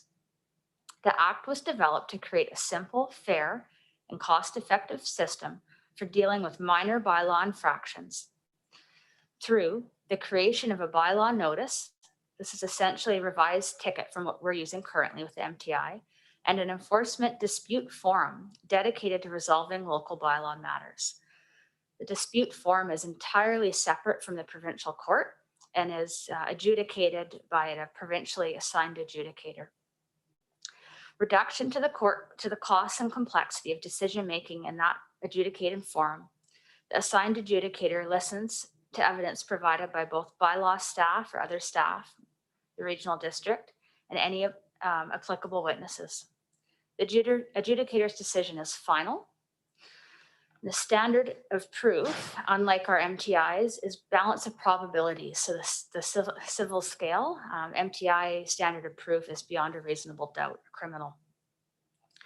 Avoidance of unnecessary attendance of witnesses and the involvement of legal counsel, appearing in writing or over the phone, Zoom, or in person are all now options for staff and for witnesses to provide evidence to an adjudicator, as well as the accused. We've heard from other local governments that are using the adjudication system that usually staff will provide a package to the adjudicator, and most accused will provide a statement or present over the phone. Very little is done in person. Reduction in the length of time required. A screening officer and compliance agreements is one of the steps shown on that flow chart. If someone chooses to dispute a notice or a ticket, it's a $25 service fee. That file is then reviewed by a set screening officer. The screening officer then provides evidence and facts back to the accused, and they can decide to then pay or proceed to the adjudication. The screening officer may also have the ability to cancel that notice or ticket If the accused is able to provide evidence, the screening officer, they're predetermined, can cancel a ticket on. Maybe something like, a video recording that they had on their house that shows they weren't actually home the time of an offense, that type of thing.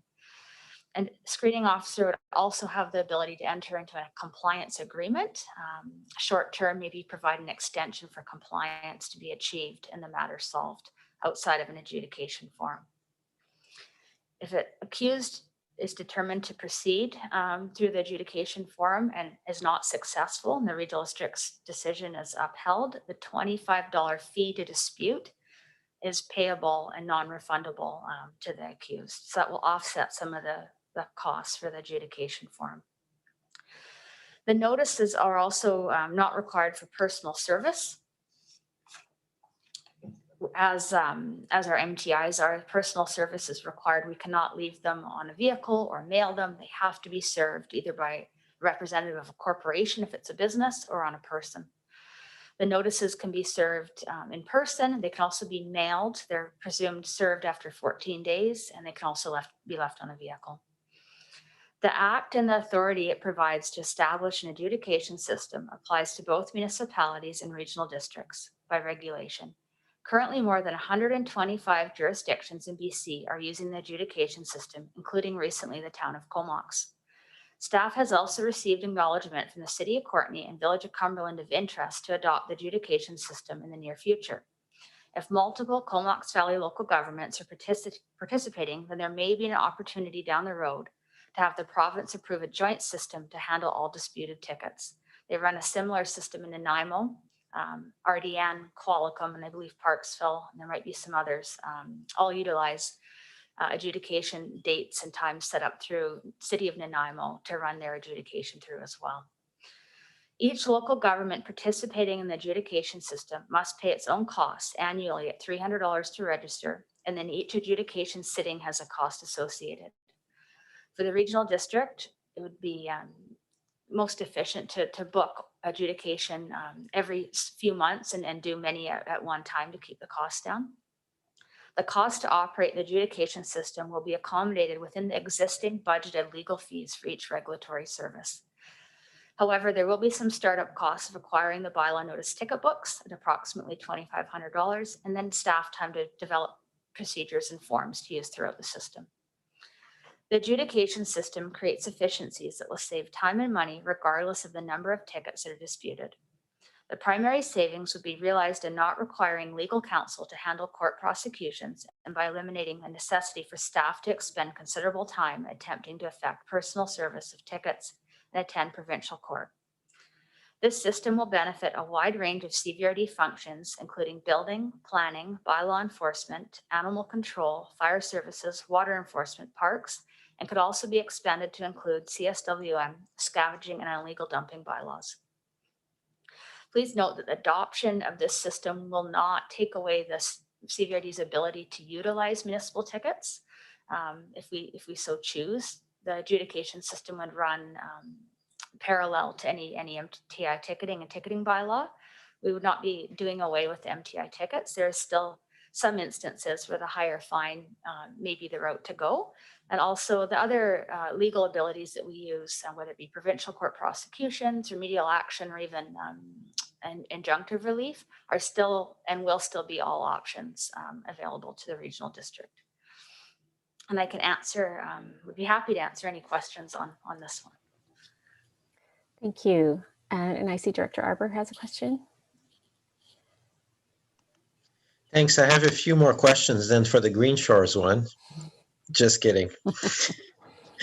Well, I think that was a great presentation by staff here, and I think in the process of that, you managed to make option 2 look very unappealing, because I think it's such a strong case for us to select option 1 and embark on this new system. I think people expect their local government to be a good regulator, one that's efficient and fair, and it seems that would improve our performance and processes all in one fell swoop. So I'm definitely in favor of pursuing option 1. Thank you. Director Grieve, any comments? No, I totally concur. I think it's the way to go. Okay. Definitely good work. Great, thanks. I did have a few questions, so maybe I'll take up Director Arbor's lack of. So, Amanda, just a question: like, how many MTIs do you think could potentially go through this process that we are currently having to wait through, like the provincial court system? Do you have? Could you kind of eyeball like how many you think would go?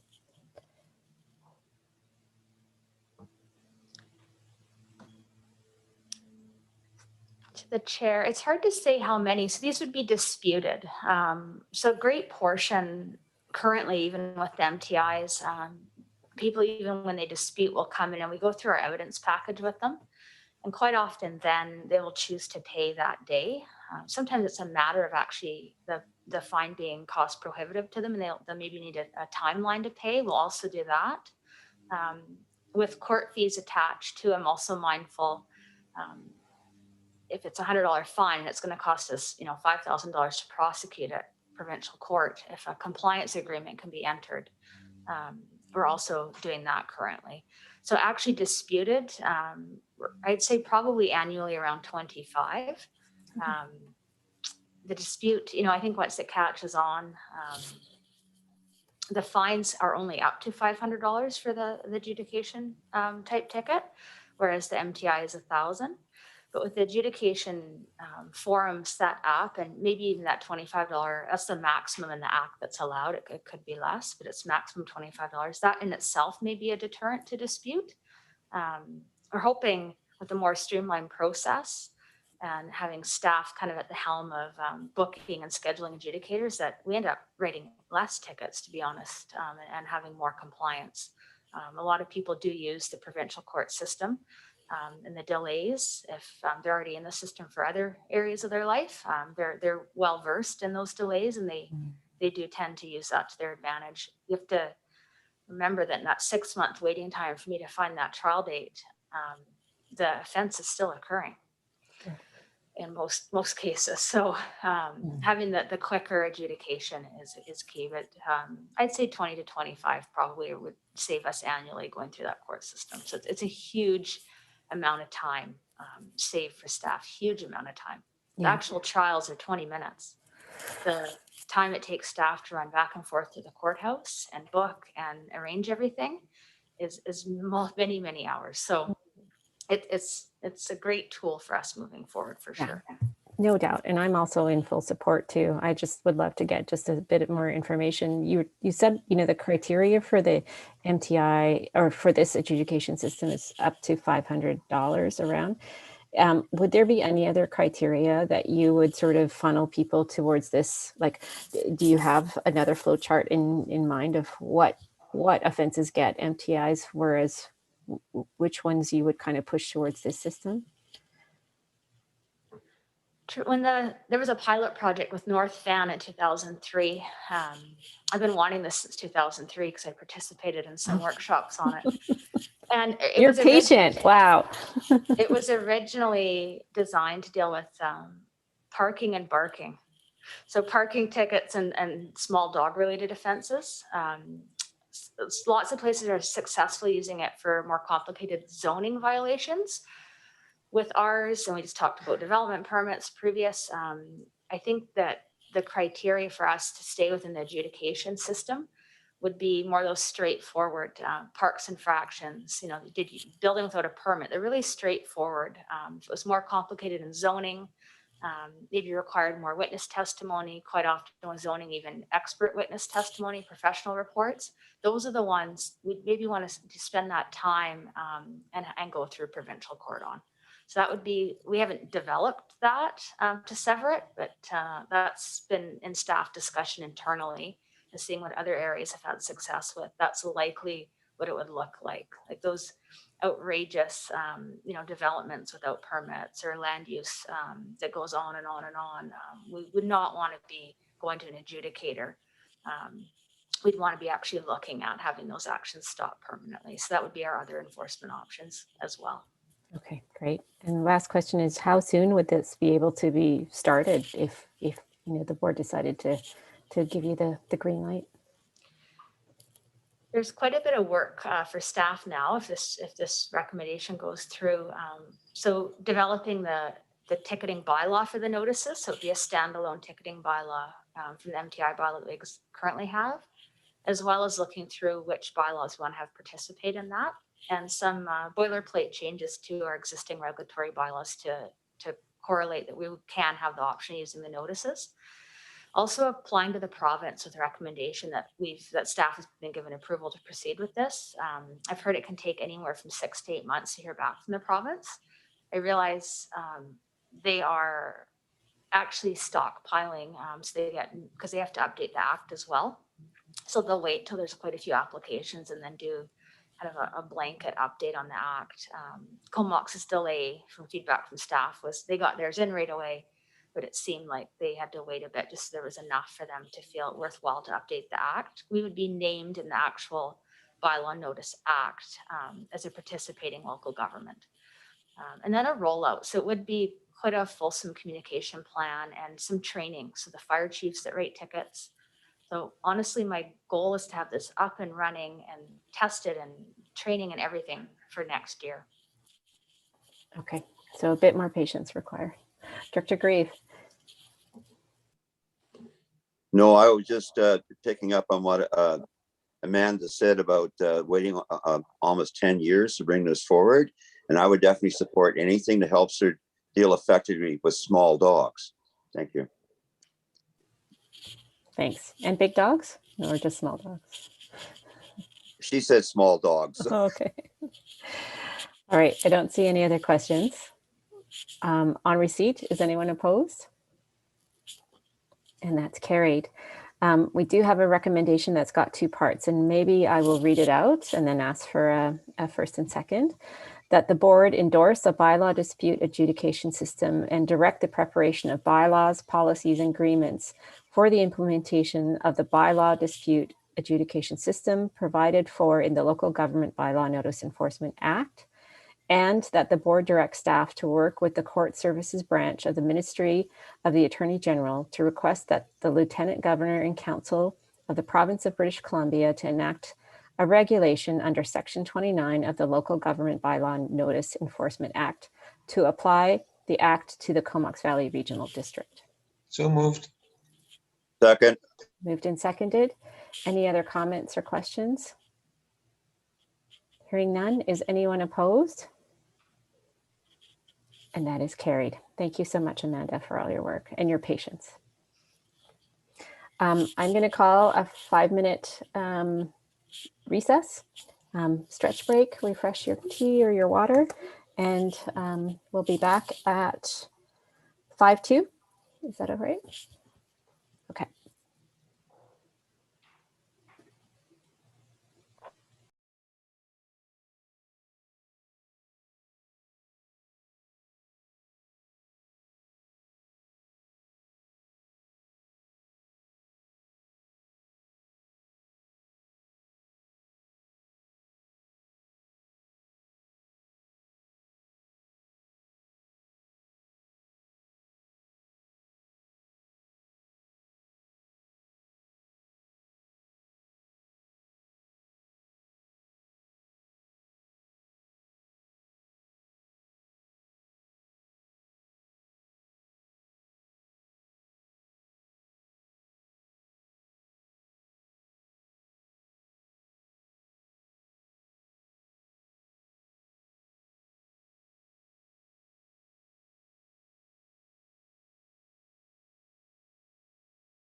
It looks like we're back.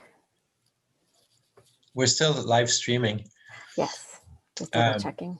Yeah. It looks like the cameras are working in the boardroom. Yeah.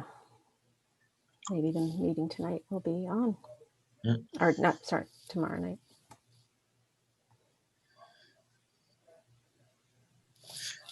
Thanks, Lisa. Yeah, just to let you know, the cameras were fixed halfway through the meeting, so that became Nice. we now have it available. Good news. Great. Lisa, are we ready to go? Or maybe it's Lisa, she's not there yet.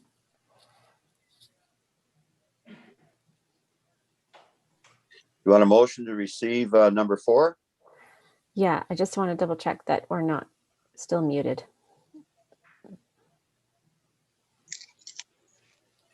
Yep, we're good to go. Okay, great. Thank you.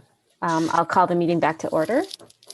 And we're on item number 4, the rural community grant considerations. There's a report dated March 23rd for receipt. Move report. Second. Moved and seconded, and I will turn it over to staff.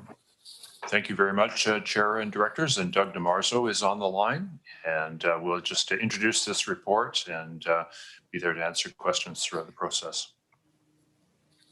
Thank you. Through the chair to the committee, the Comox Valley Regional District completed a review of all its grant funding programs and services in 2020 in an effort to standardize this process, establish more formalized criteria, and really to increase some transparency and clarity to both the public during the deliberations of these grants. So this is really about that process coming forward in the EASC meeting for the first time.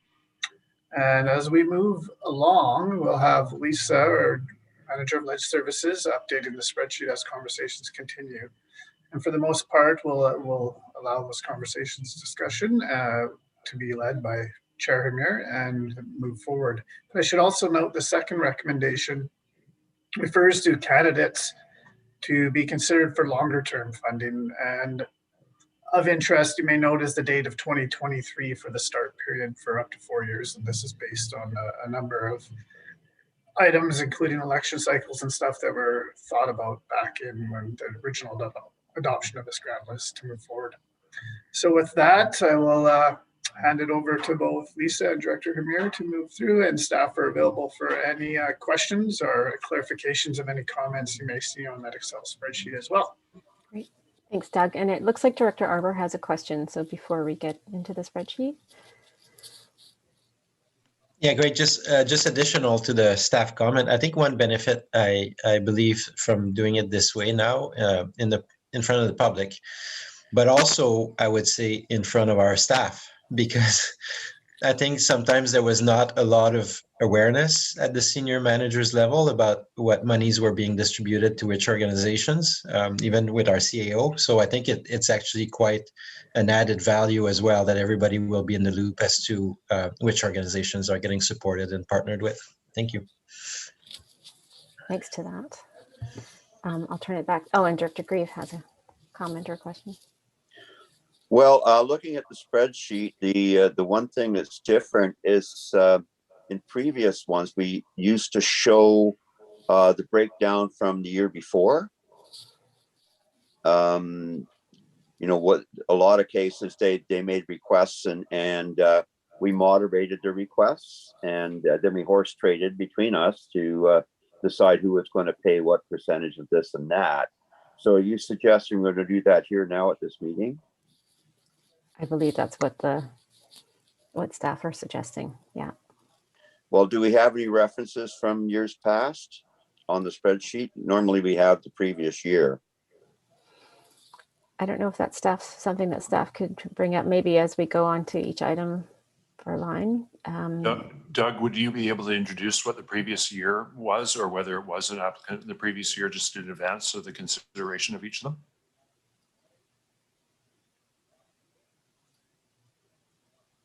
Oh, I think you might be muted, Doug. Yeah, it's not at my fingertips. Just let me look for an Excel spreadsheet.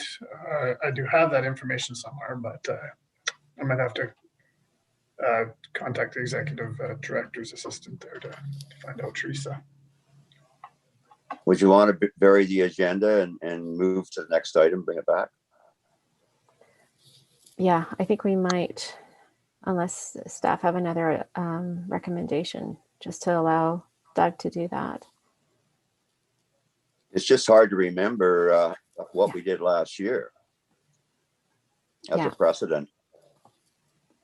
And that might help. So I would entertain a motion to vary the agenda if that's helpful. I'll move that.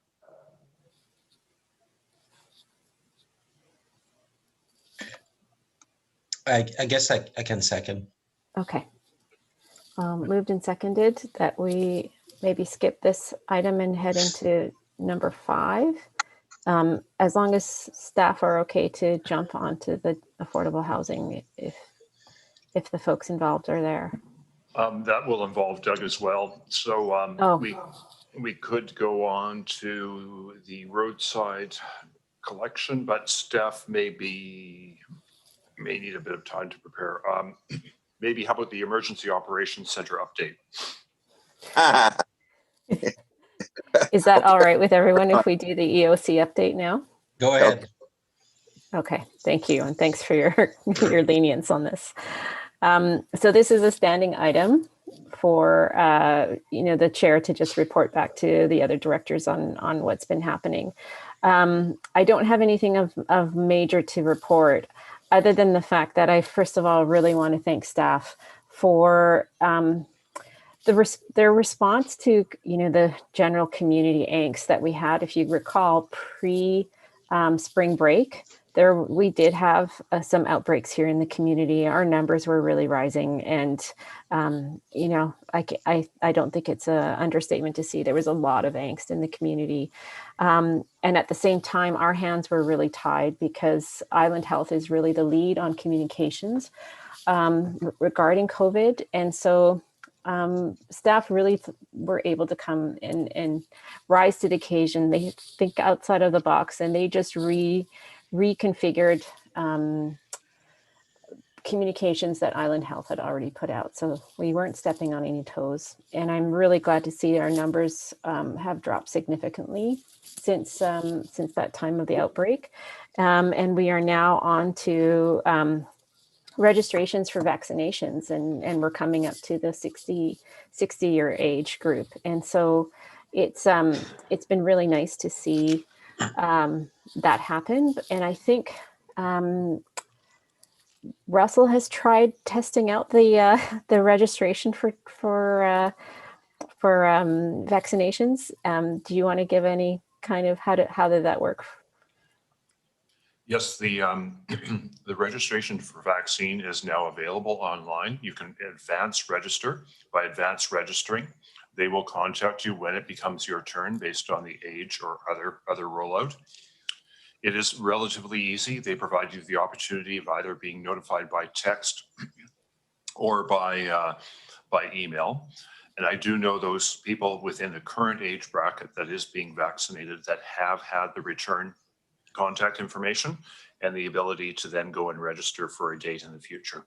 So it is up and running, it is available, and it is something that allows you to get that advanced registration and then have them contact you when it is your time. I see Director Arbor has a question. Thanks. I have comments and requests. So I want to report on something really neat that's happened at least on Hornby and Denman. So yesterday I was part of a 2-hour community COVID discussion put together by News Stories. So that's Jen Mayer and Lindsay McGinn and Erica.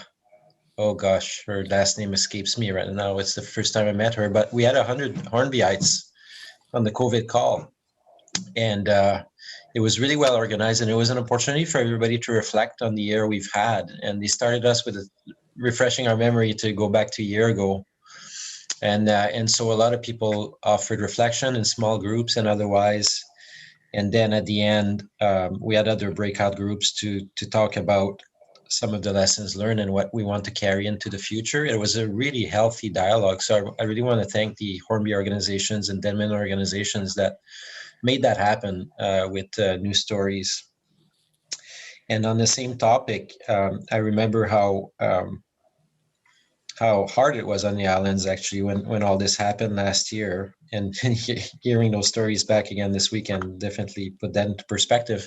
So my request would be, I guess Russell is no longer the EOC director, but for the EOC team, I have this little pamphlet that our EOC organized last year, and it was really well received. And I remember when I used to take the ferry last summer, it was inserted in the visitor guide, and everybody was reading it.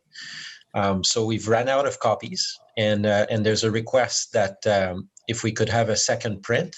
And the good news is there's no adjustment in language. I think people are really happy. I think the message of last summer would still apply to this year. So I don't know if there's opportunity for the EOC to consider doing a second print, and who I should follow up with in regards to that. Thank you.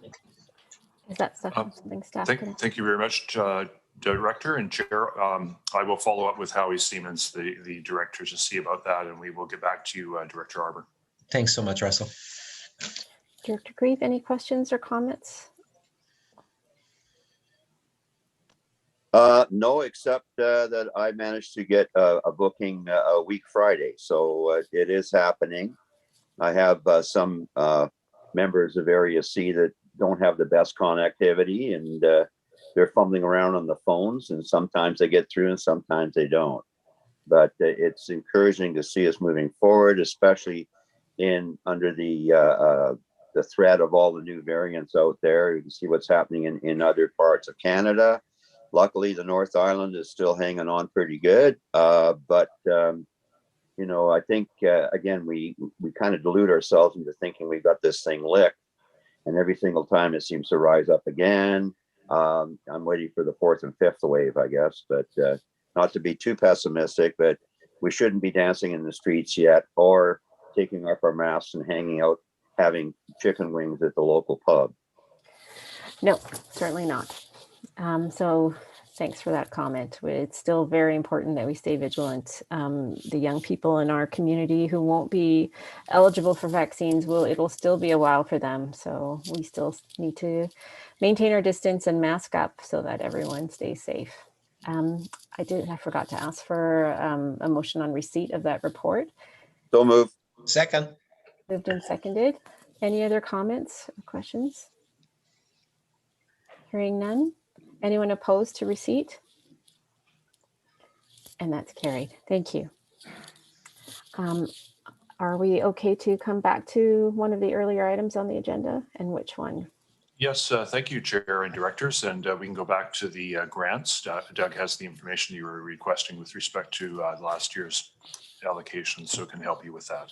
Great. Thanks. I'll move it back to Doug then. Thank you, Chair Hamir. As we move forward, I do have the information dating back to 2018. If any directors wish to request what past grants were given, please just note so when you go through the item rather than me volunteering them all throughout the process. And I think at this stage, we can, if there's any further questions, we can get going on the Excel spreadsheet here. But again, we'll leave it over to Director Hamir and Lisa to kind of run through the process.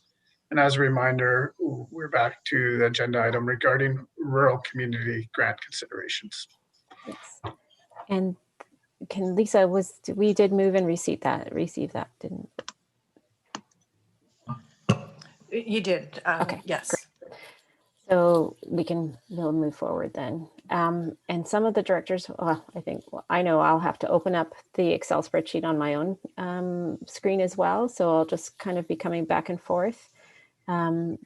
So I don't know who will guide us through, who's going to lead us through each of the items. That's you. Oh, I can do that.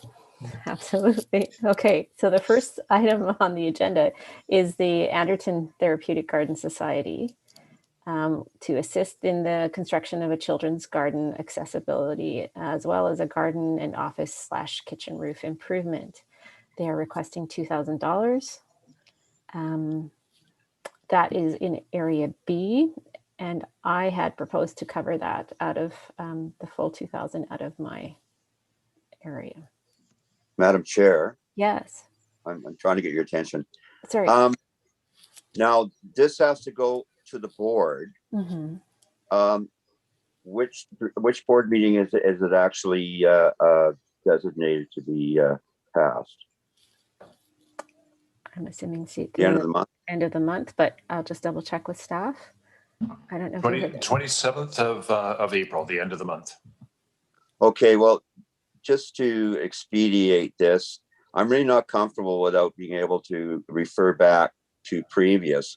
And I think perhaps because this has changed a little bit, that maybe some of the staff have underestimated the amount of back and forth that went on to get to these numbers. I'm just wondering if we can go through it and pass it with some language about in principle or something like that, so it's still open for revision at the board if need be. I would be open to that. Director Arbor, are you okay with this? Yeah, that's fine. Okay. So I think that will come to when we come to the recommendation that it'll be awarded in principle. We'll use that wording. Is that all right? Mhm. Okay. Thanks. So item number 2, the Association for Denman Island Marine Stewards to assist with professional media IT contractor for website and Facebook management, requesting 4,000. Doug, is this a previous, have they applied previously to the RD? Yes, they have. I can speak on it. Mhm. So yeah, the ADEMS is a really beloved organization on Denman that does a lot of good work around especially shore cleanups and awareness and various environmental initiatives. I am dealing with obviously I pre-read all the applications and everything, and there's actually quite a lot of demand on Denman, and while it plays an important role in all that, I don't think I'll be able to fully fund their requests of 4,000. I think most organizations know that usually we have a notional 2,000 that people can shoot for. So for this one, I'd be able to allocate 1,500 if I want to be able to fund other initiatives as well. Thank you for that. And while staff are filling that in, I'm going to switch over to mine so that I can see. It looks like we have the BC Shellfish Growers Society. It's the next item to assist with hosting 2 ecosystem forums. They've requested $5,000. Yes, thank you. And I have to say, I am a small part of this initiative in the sense that I will chair the forum, but there's I don't think I think I check, and it's not really a conflict of interest because it's not the shellfish growers would obtain the funds and then utilize them to hire a facilitator, an external facilitator for the meeting, and this is something that's probably for planning for Alana and for Russell that I've raised before around.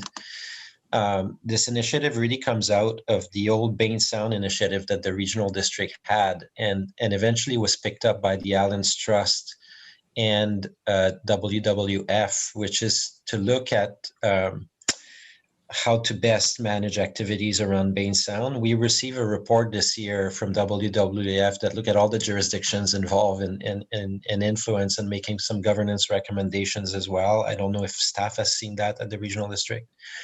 But basically, it's multi-sector. We've got environmental groups, the province, the federal government, the shellfish growers are taking the lead on this one event, and the Allen's Trust is involved. So we really have everybody at the table trying to come up with strategies on how to improve the ecosystem health of Bain Sound. So and Lambert Channel. So because of that, I am willing to fund and dividing between. It's also one of the few initiatives that touches on all my communities. So I would be willing to put in 1,000 from Denman, 1,000 from Hornby, and 3,000 from the Bain Sound communities towards this effort. Great, thank you. Just a question to Doug. This is a new request, correct? This is a one-off. This is a new request. Yeah, we haven't seen it in the last few years. Thanks, Doug. Well, if I may, because it does affect the entire Comox Valley to a point, I'm just wondering if Director Arbor could use a little bit of relief on that. I really appreciate Dr. Reeve. I think we're probably okay with this one. There is one more point, because we're in public, that I really want to emphasize is I think it's also a new way to work with the Shellfish Grower Society. We know that through the ECDEV function, we've done a lot of activities with them, but as those functions are winding down, I think it's really great to see them in a multi-stakeholder environment. And I'll tell you one example of a project that was initiated 2 years ago through that group. Is there's now a working committee that looks at alternative practices to plastic use, and they're actually even having pilot projects.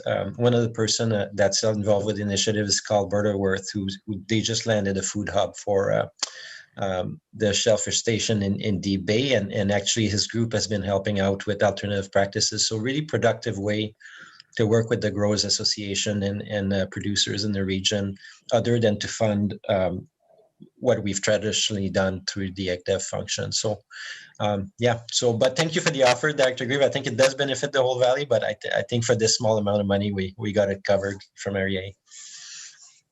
Point taken. Next item up is the Beaufort Watershed Stewards to assist stream monitoring programs for streams in Area A for requesting 2,000. I'm like Director Amir. I'm having to jump around between screens. Yeah. Next year, I will have 2 computers. So the Beaufort Watershed Group is really a group of great volunteers, and I got to tour with them last year. And I know that staff have put a note to potentially look at multi-year agreement with them as well as with others. This is the first one that comes out. And I just want to say that I am in favor of looking at a longer term agreement for 2 or 3 years. They do a lot of monitoring work, enhancement work and such around the watersheds in Area A. They recently extended their effort from mostly focused around the Fanny Bay area, but also looking around Union Bay as well. So I'm in support of funding for the full amount from the Area A Bain Sound function, and then for staff to look at the possibility of long-term agreement. Okay. I was going to kick in some money for that too, because I'm a huge believer in stream monitoring. So would you be okay for $500 from Area B? Such a generous group. I was gonna cover it. I probably seen comments as Dr. Grieve, but there'll be other enhancement societies that I may not be able to support, Dr. Okay. All right. Hold your fire. Yeah, I will. All right. Next item up is Black Creek Old Age Pensioners to assist with programs supporting seniors and Healthy Hall facility maintenance. The request is for $4,500. Doug could correct me if I'm wrong, but I think that's in line with last year. You're muted.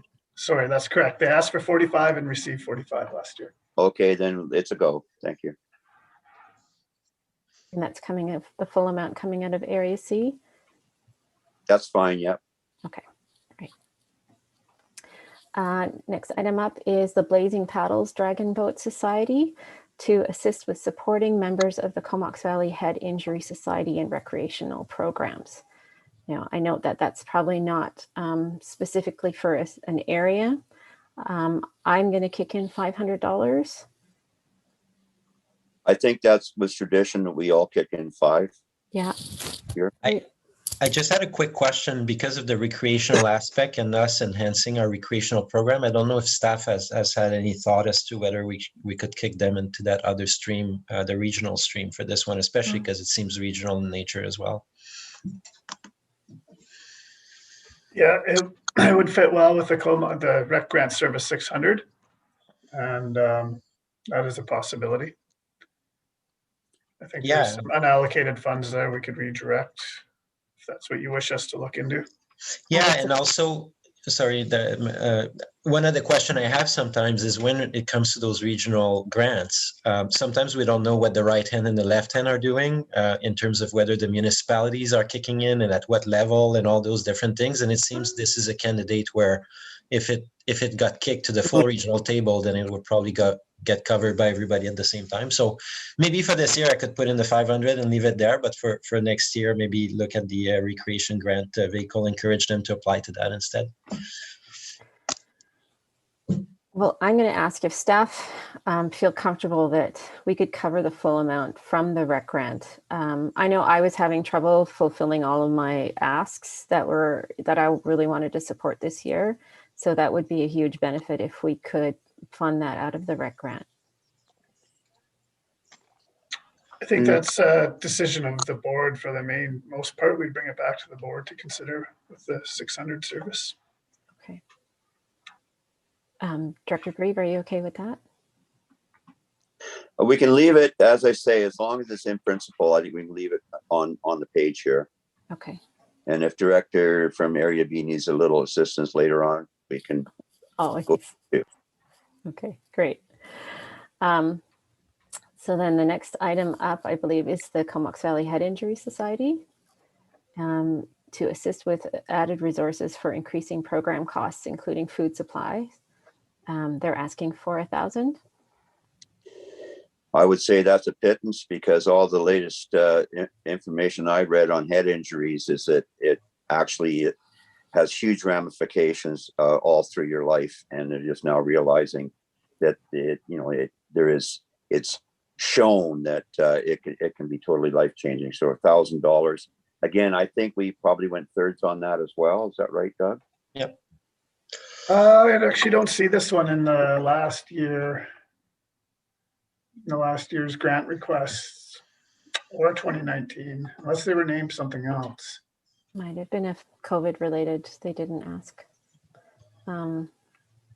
Yeah, or I don't mind, since Director Arbor didn't take me up on my support for the stream keepers. I don't mind kicking in 500 for that. Then, if you and I want to split it. Or we could go 333, 33. Yeah, I'm good with that. 333. Okay. All right. We'll let staff work that out. And for me, it's the Bain sound function. Great. I'm going to adjust that online. And while staff are adjusting that, the next item up is the Comox Valley Land Trust to assist with their land protection program and build local climate resiliency by protecting, restoring, and connecting sensitive ecosystems in a watershed approach. The ask is for $10,000. And Doug, is this a new ask? No. No, this is traditional ask. They asked for 10,000 last year, and you funded 10,000 last year from B and C. Yeah, and if I may, I skipped last year partly because I guess I found out I really like the Comox Valley Land Trust, as everybody does, of course. But 2 years ago, I had funded it, and I thought they were going to do an effort, particularly around Langley Lake, that didn't really realize. So I was going to wait to a future year, and I guess not fully disappointed, but I didn't really see that addressed as part of their work program where I thought it would be. So now I'll consider this just a general contribution to their organization and their work rather than specific contribution. I'd be willing to put in 3,000, but again, maybe with a note to look at Area A and Area C, and perhaps a little more involvement on our regional parks proposal, and see how that fits with their work. Yeah, I'm sure we'll be knocking on their door pretty soon again with some requests. So I'm willing to make up the difference and go 4,000 from Area C. Okay, and I can do the 3,000 then. Cool. Great. Well, you're already helping me out with my budgets, everybody. Thanks. Now some money can maybe go to the next item. So the Comox Valley Pipe Band Society is asking for equipment and supplies for new and existing band members. I know their outfits do cost a lot of money. The ask is for $22,775. I believe I kicked in about 1,000 last year. So What was the last year, Doug? Last year, you guys ended up paying 600 from Area C. Just from C? Yeah. Okay. Yeah, it seems to me a bigger request than they requested last year too. And for me, I think I'll skip. I think that's one of those, unless I'm really not understanding what this is about, that it fits well with our arts and culture grand stream better for me. So I would prefer to see it live over there. Mm. Well, I think the pipes were played on the plains of Abraham, weren't they, Daniel? Yes, don't revive my memory around that. So Okay. no go from Area A. Well, I would say that, you know, that I understand, as you say, the regalia and even the pipes themselves cost a fair bit, but that seems excessive to me a little bit. So we gave them 600 last year from Area C, correct? Correct. So I'd give them 1,000. Okay. And that's about all, just to help out. Because they don't have too many parades to march in, I'm sorry to say right now. Yeah. And I can kick in 1,000 too from Area B then.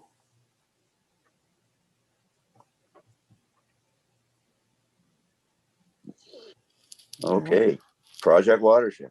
Project Watershed is the next item up, and they're asking to assist with outreach and education activities and transition to online platforms and for COVID-19 safe delivery. The ask is for 3,500. Yeah, I'm in favor, and also I know staff put them in line for a multi-year agreement, which seems to make sense. They're also a close partner of the regional district on many of our efforts, so I'd be quite willing to do a three-way split on the request with staff investigating a multi-year agreement with them. Okay, Director Grieve, is that okay with you? I'm definitely in favor. That's a very small amount for Project Okay. Watershed. Great. Okay, so Doug, if you don't mind doing that math and splitting it by 3. Carry the 4 divided by. Yeah. The next item up is a new organization, the Comox Valley Youth Climate Council, to assist with lasting youth connections in all aspects of climate change. And their ask, I believe, is for $3,000. And how are folks feeling about Yeah, this? I'm in favor. I think it's a good group, and actually unrelated to that, there's also the Vancouver Island Climate Caucus, and I recruited a Denman Islander, a young Denman Islander, to join the upcoming session that's being put on, and she's going to go, and so that's great to see people. But beyond the money, because the money is one thing, is probably the connectivity with our work is equally important. And perhaps we could look at creating more permanent spaces for youth as part of our overall RGS work and get them to look at things holistically across the valley. But for this particular ask of 1,000, that'd be good for that, for sure. Yeah. I'm in agreement, and I think we should maybe just a mental note to self here. We should look at perhaps having a non-voting observer member at the regional district, like they do for councils, whether or not it translates to regional districts. But I do know that many of the city councils do have like a youth council and a rep sitting on council. I agree. And you'll already see the impact of their work at the next RD meeting. They've asked us to send a letter of support. So very well organized. I'm super impressed with the high functioning of this group. So thanks to all the other. You notice, Madam Chair, they did ask for $3,000. That's pretty wise already. Okay, next item is the Denman Community Land Trust Association to assist with rezoning and subdivision application fees to support the land purchase for affordable housing, $14,420. Thanks. That's fairly big ask, and that's okay. I think we all know housing is a priority. I also see the staff note, and there's also a staff report later on dealing with Denman Green and some caution, I guess, from staff in the regional district around how much we should pick up some of those items versus the province and BC Housing. In the case of this project, they're getting close to the finish line. I know they've been fundraising on the island quite a bit, and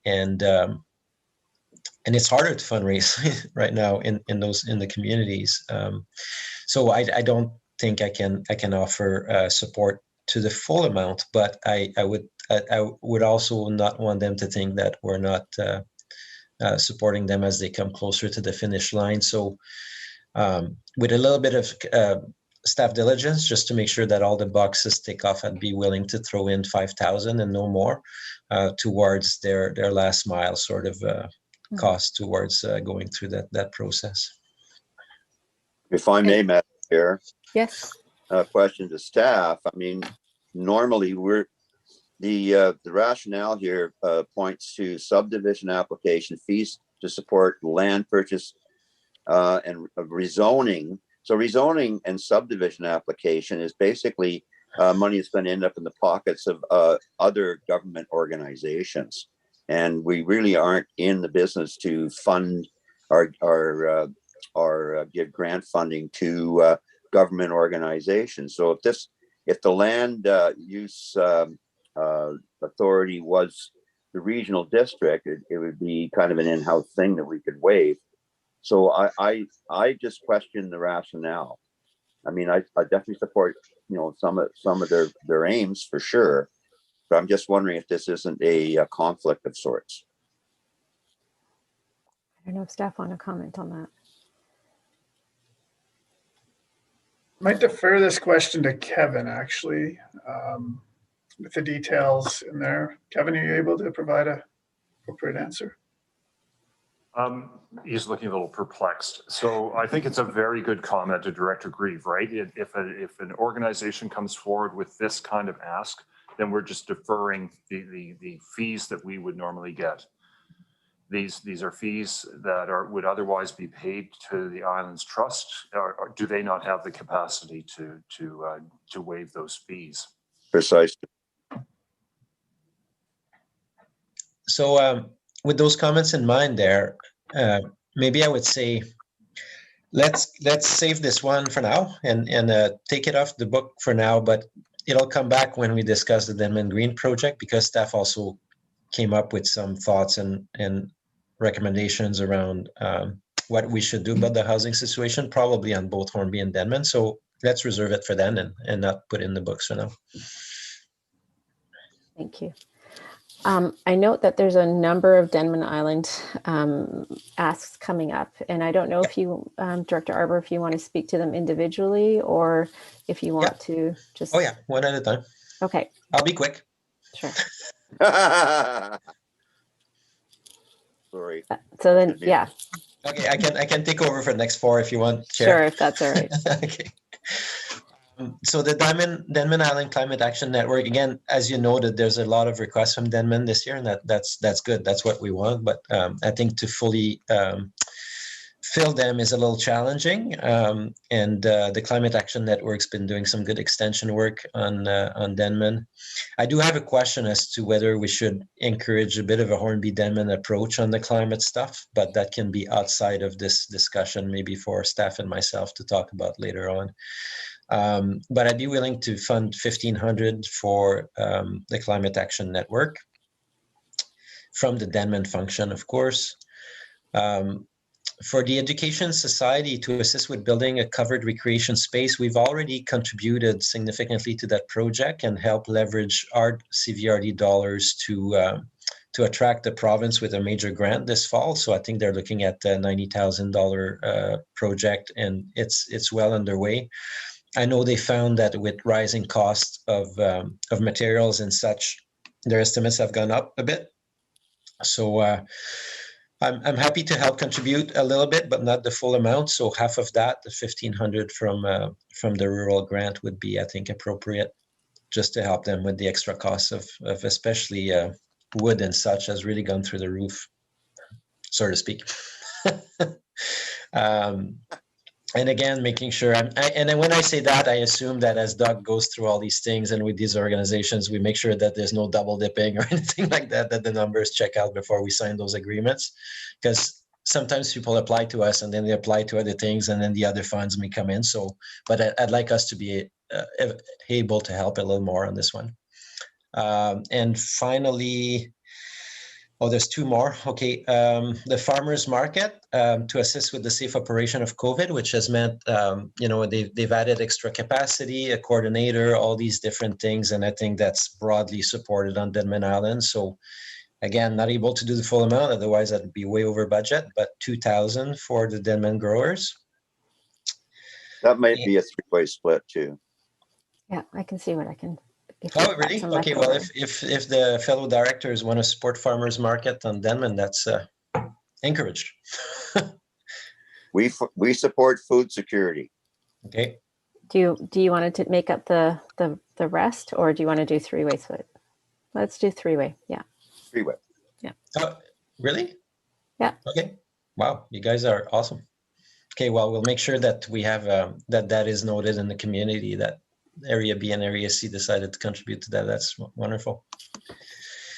The other one I found was a little outside of our strategic orientations at the CVRD, and not that bats are not important, but it raised a lot of questions for me. Good initiative, but perhaps. And also it was interesting that it was tied to DERA, but the old school is actually not part of our facility service. So it raised a lot of other questions for me.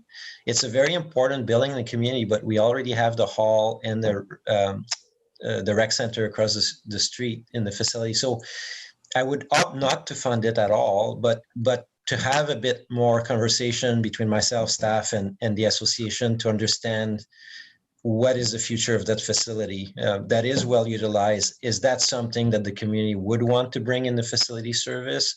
Or was this a one-time project to do some renovation and help the bats? And perhaps then we can direct them to the community foundation or other more appropriate funding agencies for this type of project. So I'll skip on that one. Can I add something? Yeah. Just a question. Is the Denman Island Old School SG71 property? No, I don't believe it is. No, I think it's transferred to a society. So we need more information, basically, to see how we can best support. I don't believe it belongs to the school district anymore. If I'm wrong, then we'll get corrected as part of investigating. Because that would preclude any money, again, Right. local government. Right. And the next one is actually, that one is squarely aligned with our strategic priority, especially coming out of the ERTF. And we've already provided some support. Gosh, just a second, I'm struggling with my spreadsheet. Yeah, we've already contributed to capital, as you know, the another example, just like the cover space, where we came up with, I think, 15,000 and something like that, and the province came up with 900,000. So that's always good to see for their new center. But again, because of rising costs, they were not able to do everything, and also they're facing a little bit of extra costs in relation to COVID. So my point there is, I see staff put in possibility of multi-year agreement. So I am in favor of pursuing that. And further, because I think some of their stuff is COVID related, maybe I would, before we allocate rural community grants fund, I'd like to see if that's something we're expecting some restart funds as well. If there are elements that are strictly related to COVID, I know the province has just recently decided to give more money to rural areas. So I was thinking maybe we could allocate some funds to this particular one, especially because it fits well with the ERTF. But I'd be willing to depending on staff diligence on this, to go up to the full $5,000. That's it for me, Madam Chair, in terms of a bunch of Denman ones. Yeah, thank you. Next item up is the Dove Creek Community Association. They have an ask of $5,000 to assist with facility improvements. I'll cover that one. Thank you. Next item up is the Fallen Alders Community Club to assist with upgrading their washrooms. It's a $15,000 ask. Thank you. We've made a couple of big contributions to the Fallen Alders over the last 2 years. We've contributed to their roof and also to their parking improvement. But now that we're entering the facility service, I might like to to refer that back to in the context of us heading that way, and we know that the AAP is going to close in June or July. And perhaps we can take a year of break. Otherwise, I won't have enough funds to cover everybody. And I'll just decline on this one for now. No, it's a year of big asks, so that's understandable. Next item. Oh, go ahead. If I may, just a question to Daniel. Does that not help their base operations as well? And maybe they made a bad ask on that one, because you'd think that they'd need some operational cash anyway. I mean, insurance and utilities alone are going to cost quite a bit of money, and I don't know where the fundraising opportunities are for any community hall right now. So yeah, and they could. I mean, if the ask was for capital project, so I didn't see as much for operations. And a big question that Doug is probably aware of is just the future of governance as well, because I've met with Fallen Alders, and they're down to a couple of core volunteers running the whole thing. And I think there's probably some conversations to be had with the Royston Community Club and Fallen Alders about the future around how they collaborate and synergize. So for now, I would just send that. And if they have specific needs, they can always come back and we can see if we're able to assist at that time. Thank you. Great. Next item up, I think we're still in Area A again, Fanny Bay Community Association. $5,000 to assist with program delivery and operating expenses. Yes, thank you for the next two, and you can tell how important those rural community grants are, or how popular they are in Area A for sure. The next two, there's the facility service, but a bit like Dr. Grief said, these ones were more specific about operations and maintenance, and this is a gap year, so to speak. And so I'd be willing to fund half of the requested amount for each of the community association and seniors, unless Doug has an update around.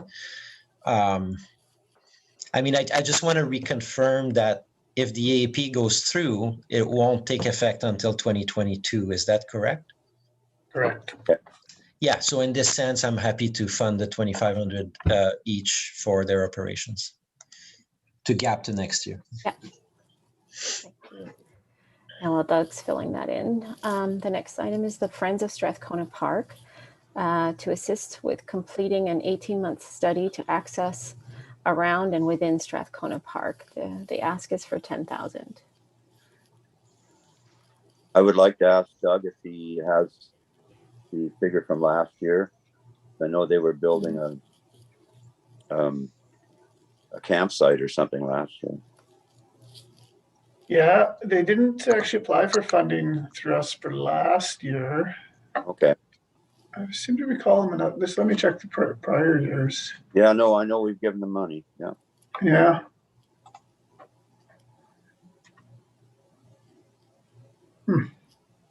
I don't see them on the prior years either. Interesting. But I think we've given them money through something for sure. Okay. Yeah. It was something to do with the campsite or day lodge or something they had. Yeah. That's a hard one because there's not much in the way of specifics. Maybe you can put it on hold and come back to it. It's a little bit of provincial jurisdiction as well. Yeah, just it is. To be aware of that conversations there, but I had a question on it as well, maybe not for today, but well, two-part question is, one is, how do their requests fit in relation to our parks and greenway strategy? Yeah. And second, a co-benefit that I saw, but we don't have enough details, is if we're helping them increase access and things like that, that releases pressure. And we know how much pressures we've had on our own parks, potentially. Those, not knowing a lot about it, those were the couple of naive questions I had in my mind as to whether there was a strategic alignment with some of our other goals in the regional district. I think in the general sense, there's accessibility is definitely within our strategic alignment. The park being as large as it is, we'd have to get more details on exactly what they're looking at doing with this study. So it sounds like maybe, do folks want to wait and hear and try and get some more information before we make a decision on that? Yeah, I agree with that. Okay. But also I would say, even from Area A, and we're a little far away from there, but if there was strategic alignment, I'd be willing to put a little bit of funds towards it. If staff came back and said, that's actually a value add, and we're not downloading from the province. Yeah, and I had set aside a little bit of money as well. So Can I just interject here, Director? May I give you some misinformation? I knew we gave them money in the past. Sorry, they're labeled as the Strathcona Wilderness Institute. Is here. That's it. The same group. Yeah, last year we gave them 5,000. Okay. Okay, thanks. And Doug, you'll be able to connect with them and ask them for some more detailed information? Yes, yeah, I can do that. Great, thank you. Number 23, we've got the Guardians of the Mid-Island Estuary Society to assist with Canada Goose egg addling program. They're asking for 5,000.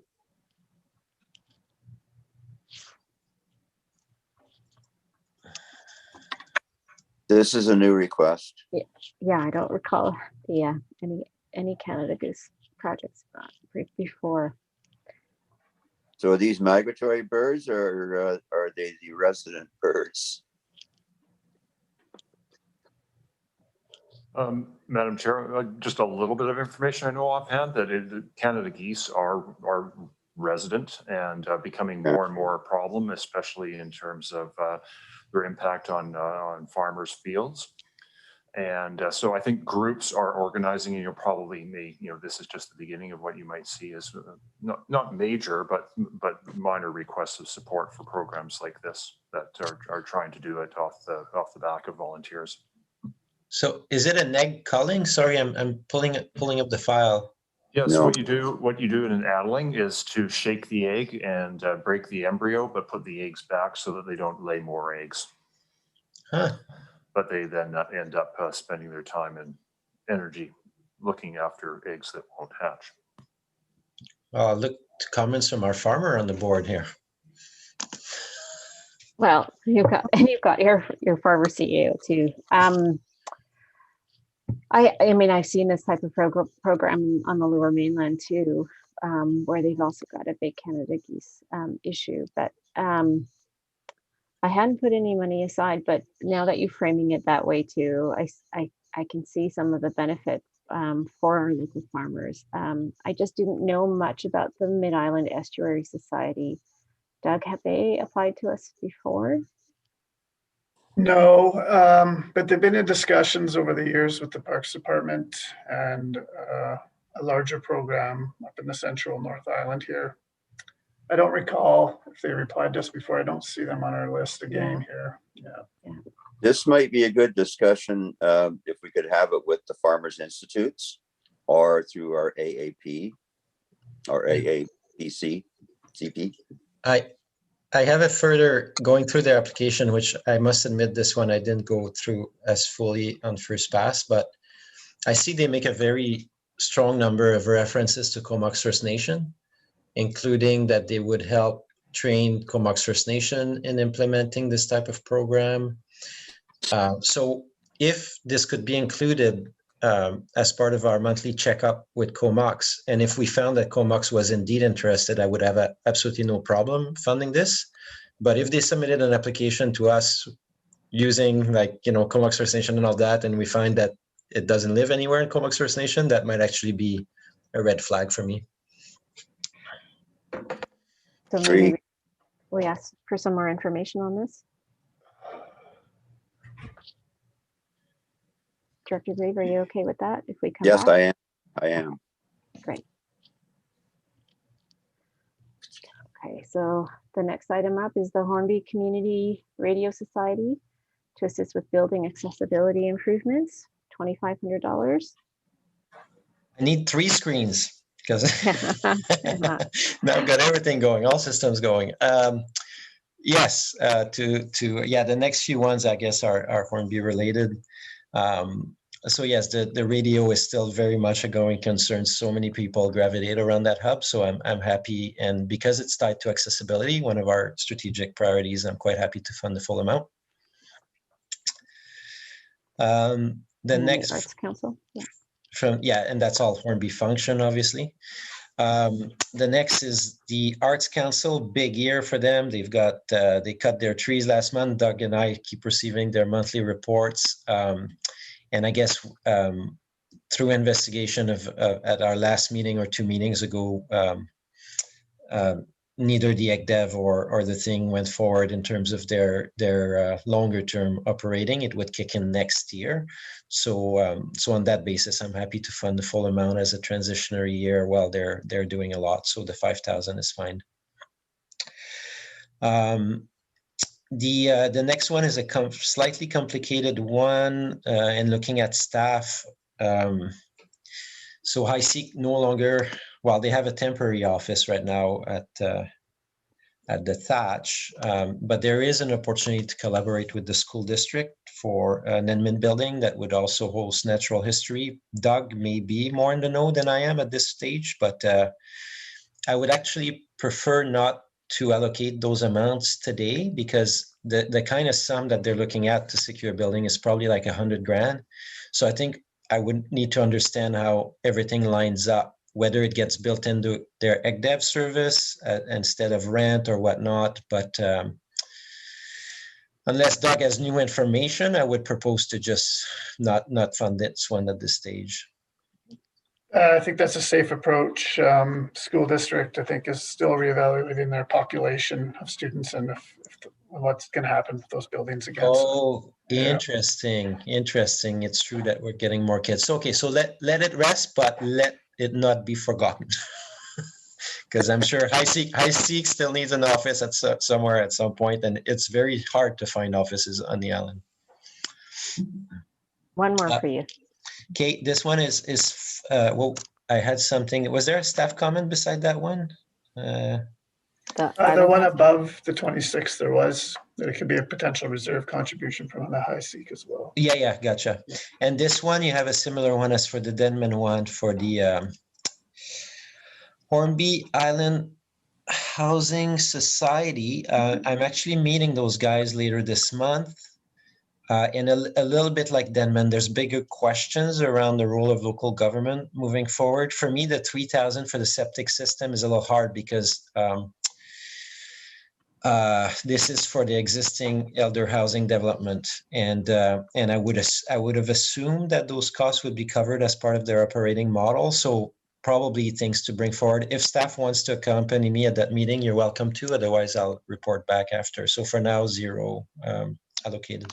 Just a note on there that BC Housing does have a capital infrastructure and asset management fund that I would assume these guys may be involved in. So something to consider at that meeting. Perfect. And I think, yeah, so you're driving at the core of my thinking as well. When you get to the operation side, I know they have a mortgage with BC Housing, but that's probably 15 years old or something. Okay, that's it for Hornby, Madam Chair. Okay, thank you. The next item up is the Little River Enhancement Society. They are asking for 10,000 to assist with the rehabilitation of Little River and Scales Creek watersheds. Go ahead. Sorry, Director Creed. I'm just wondering if Doug could give us a breakdown from previous years on that. Yes, I can. Little River. Last year, the request was 10,000, of which you gave them. Area B gave them 6. I have that right here. And Area C gave them 4. I'd be willing to do that. Okay, thank you very much. We can do the same thing again this year. You have an agreement note beside it, Area B and Area C, for a multi-year agreement. Yeah. Can I just ask staff, like, if we do a multi-year agreement, would it be like the similar splits that we've been funding, or is there something else in mind? Yeah, I think given the time horizon, I think it allows us to work with each society, figure out if they want to enter in a multi-year agreement, we look at their traditional funding to say this is kind of the baseline. This is what we put forward in that 2023 year for the multi-year agreement. If they're significantly looking for more than you guys, not the baseline being what they've been given, not what they've asked for, then we would probably have time in between those conversations and the actual grant or the actual signing of the agreement in 2023 to bring that back for consideration. Okay, thank you. The next item up is the Lush Valley Food Action Society for the coordinating and facilitating activities of the Comox Valley Food Policy Council. Now they are requesting for 24,000, which I think is substantially higher than previous years. So Doug, would you mind bringing up what we funded last year? Yeah, so last year they requested 10 and Bain Sound gave them 25 and BNC gave them 5. So actually you guys gave them 12,500. I should also note that Lush has also just recently received a large grant from the Comox Valley Foundation as well. Yeah. That was partially contributed to through the CVRD restart funds. Right. I think one of the things we have to keep in mind is like just the split on like the many different activities Lush Valley's is participating in. I think the funds that came through the foundation were for their Good Food Box program. You know, so the money went to go to actually buy produce and then distribute that. While this specifically is for the Food Policy Council, which needs quite a lot of time. There are many different subcommittees. And the work has been really great in terms of, bylaw changes. I note that Courtney is currently in the midst of changing their chicken and backyard, urban farming bylaws as a result of the Food Policy Council work. So, a big supporter of that. I don't know if I can, fund the full amount, but I'm willing to put in 7 this year. Because I do believe in the work that they do. I don't know how the other directors are feeling. I gave 4 last year or 5. 5. Okay.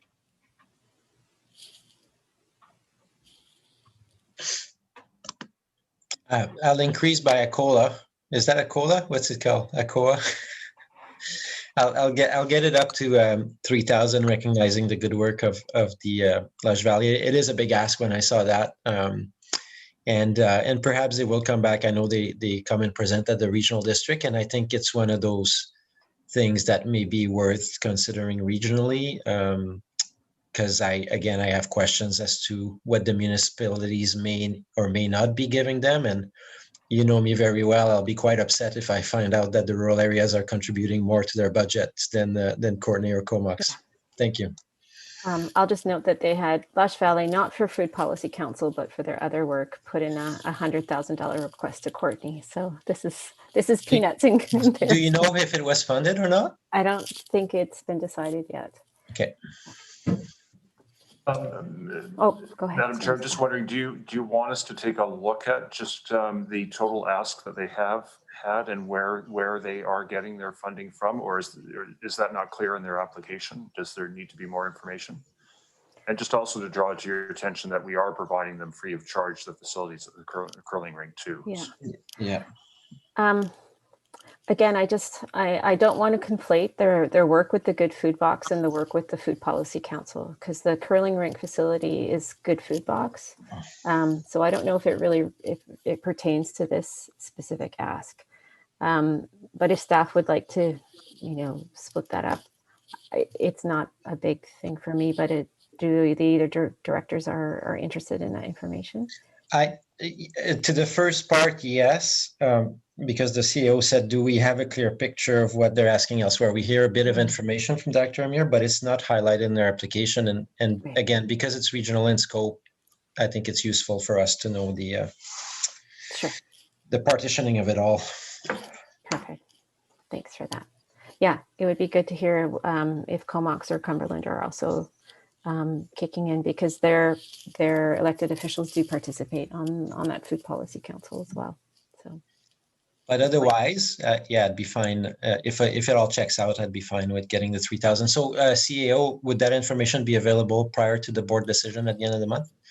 I think our intention will be to, on the notes or the request for information, try to do as much of that work in advance of the board meeting so that you can move, some of these decisions forward as much as possible. So that's definitely our intent.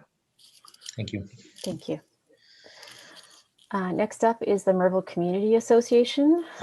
They ask us for $12,000 to assist with insurance costs. So quite a big ask, but I think it goes beyond that. I'd like to ask Doug.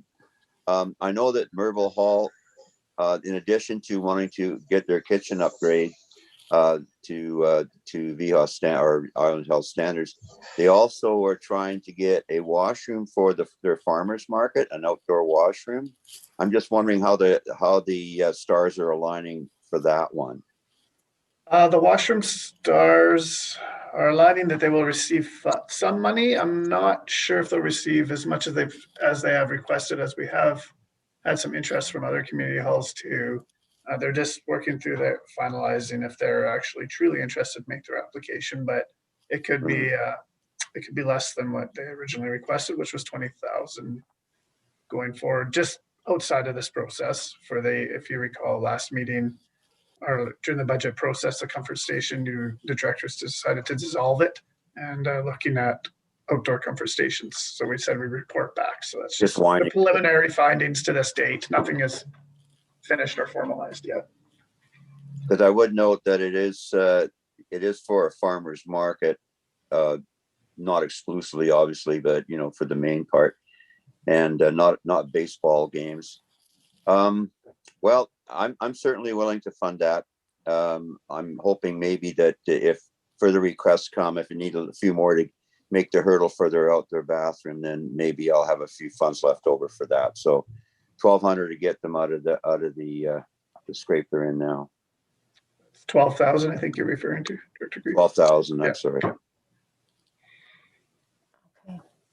I do know that the Area B residents, especially farmers, will use the hall as well. Just my one concern was I recall hearing Doug say that the community association wasn't really or hadn't responded to the work being done around the hall AAP. So just Doug, has anything changed since that last report? Yeah, we've had a meeting with them and they seem to be more informed with the collaboration meetings by reviewing the notes and looking at it as, more of a possibility. So I'd say it's been fairly positive last month or two with them with regards to their interest in moving forward. Okay. I think it might have just been we just weren't hearing from them, but okay. Yeah, they seem to be re-engaged. Okay, well, that's much good. apart, thanks to Director Grieve as well. Okay, so I'd be willing to kick in 3 if that's okay, and that reduces Director Grieve's burden on that hall. I don't know. Arzina's going to my bragging rights. Yeah, I get to get some of those anyways. I have a question as to when it stopped being called Merville and started being called Merville.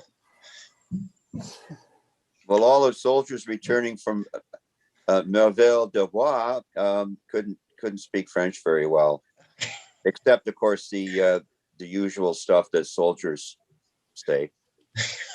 So, Director Arbor, I don't know if it ever was. No, it's in some, yeah. Okay. We have the Millard Piercy Watershed Stewards ask of $2,500 to assist with education outreach and habitat enhancement. Yeah, this one I'm keen on. And one thing that was great in their application is to see that in 2020, they completed an assessment for enhancement to coho salmon. So really good to see them being quite active in that regard. So I'm happy to fund the full amount unless my colleagues want to join as well. You sure, Daniel? Millard Piercy, there's a big segment of area. Does it touch on Area C as well? Yeah. It does. Up to you. I'll kick in 5. How's that? Wonderful. Great, thanks. The Mountaineer Avian Rescue Society to assist with operations costs for the provision of wildlife rescue and rehab services. The ask is for $10,000. I had a question to staff before we get into the specifics of one, which is how beneficial would the agreement for the fire hall be to them? Is that basically us? I'm trying to figure out if we're really helping their bottom line with the fire hall or if it's going to be a kif things for them. I think you should consider the fire hall lease payment for their land, which definitely helps pay their mortgage. But outside, you still have these requests of coming in maybe outside of that, as it will be a legal agreement once the fire hall starts construction. And this year, the agreement's base is not to actually start those payments until we kind of break ground. So it's difficult to say when that'll be at this stage. Thanks for that feedback. Doug, can you tell us the breakdown from last year? Yeah. They requested 18,000 last year, and it was electoral. A gave 1,000, B 4,000, and C 10,000, for a total of 15. If it's only $10,000, I'll take it myself. Are you sure? I like to kick in my 1,000 in acknowledgement that they cover the full regional district. Yeah, I know, as would I. Thanks, guys. Yeah, you're welcome. Great. Well, that's being adjusted. The next item is the Oyster River Enhancement Society. There's an ask of 10,000 to assist with hatchery programs, operations, and maintenance expenses. I think I've taken this one myself most years as well. Have I not? Yes, you have. Yeah, it's right on the northern border of the northern county. General interest, does Area D contribute? Yes, they do. Yeah. Nice. Okay. Thanks for that. The Roy Creek Salmonid Enhancement Society to assist with building and maintenance repairs to support operations. They were asking for 9,000. Whereabouts is Roy Creek? Royston. Oh, that it is. Okay. Roy Town used to be Roystown. Okay. Now that's new, isn't it, Doug? Yeah, that's a new one. Yeah, this one. So I'll need to defer it because the application was actually unfilled. There was, all I see is an email. And maybe it's just in my package. Oh, I see there's supposed to be a bunch of PDF attached. Okay. Which I don't have access to. So maybe I can loop back to staff to get some more information on it, because all I have is an empty form. And would you like me to give you a quick description? Yes, please. So essentially, the group is located, as you're aware of, at the Trent Road area. They do the work of egg incubation, fry release, and salvage, etc. in Area A there along Roy Creek. And maybe I spoke too soon. Thought I had more information. Both. Yeah, it just says both location buildings are in need of minor to major repair work. Our intake infrastructure is in need of a dock replacement. With these much needed repairs, we can commit to continuing to market coho, salmon, and maintain a local fishery. And so that's for both their operations, being the Roy Creek, where the Trent Road property, and and the other one is near Cumberland, the Lafarge property. That runs up the hatchery site there. And FC, and you put it as a potential for multi-year agreement, even though they're fairly recent addition. I guess it is a recurring activity. The enhancement side of it is, yeah. It's a good question. Yeah, so, and I'd be curious to see where did this PSF and DFO, like I'd like a little more information for sure about them, but I'm not nixing it, but maybe I'd like, definitely not at that level of funding right off the bat. But if I can get a bit more information between now and the board meeting, that would be helpful. Okay.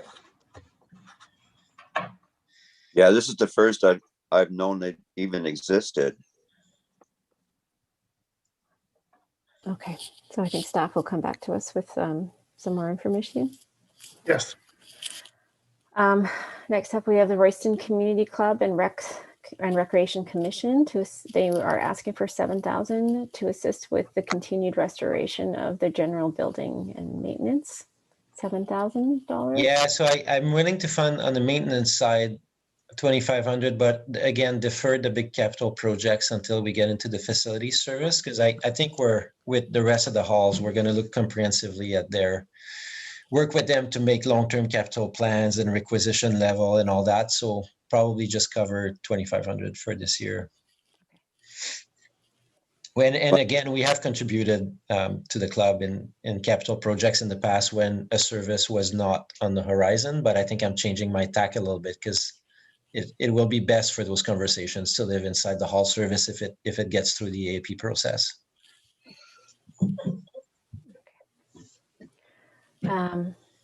Sorry, Director Grieve, did you have a comment? Well, I would just be willing to top it up with another 5, because you don't get much for $2,500 these days, and just insurance and utilities alone.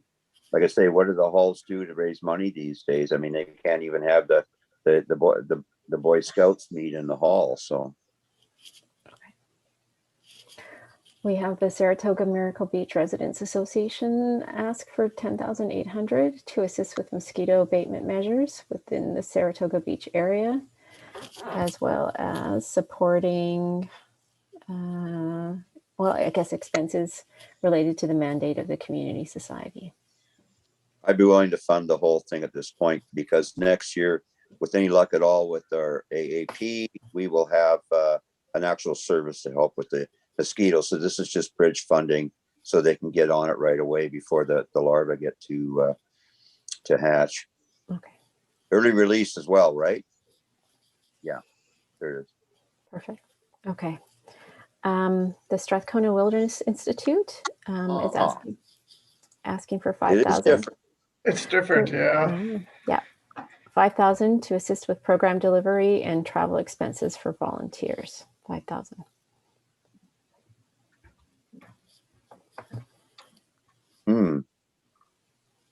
What's the last breakdown on that one?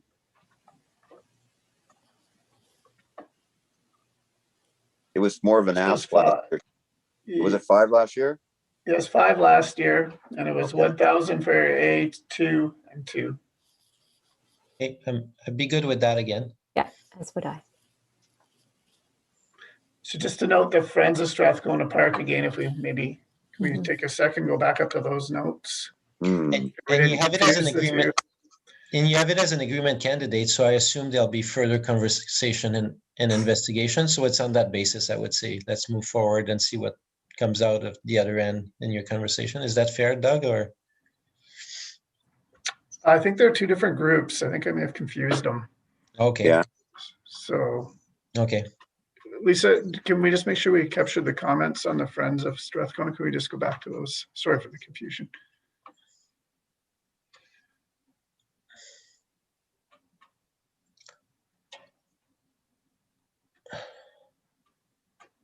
More information needed. Yeah. There we go. Okay, good.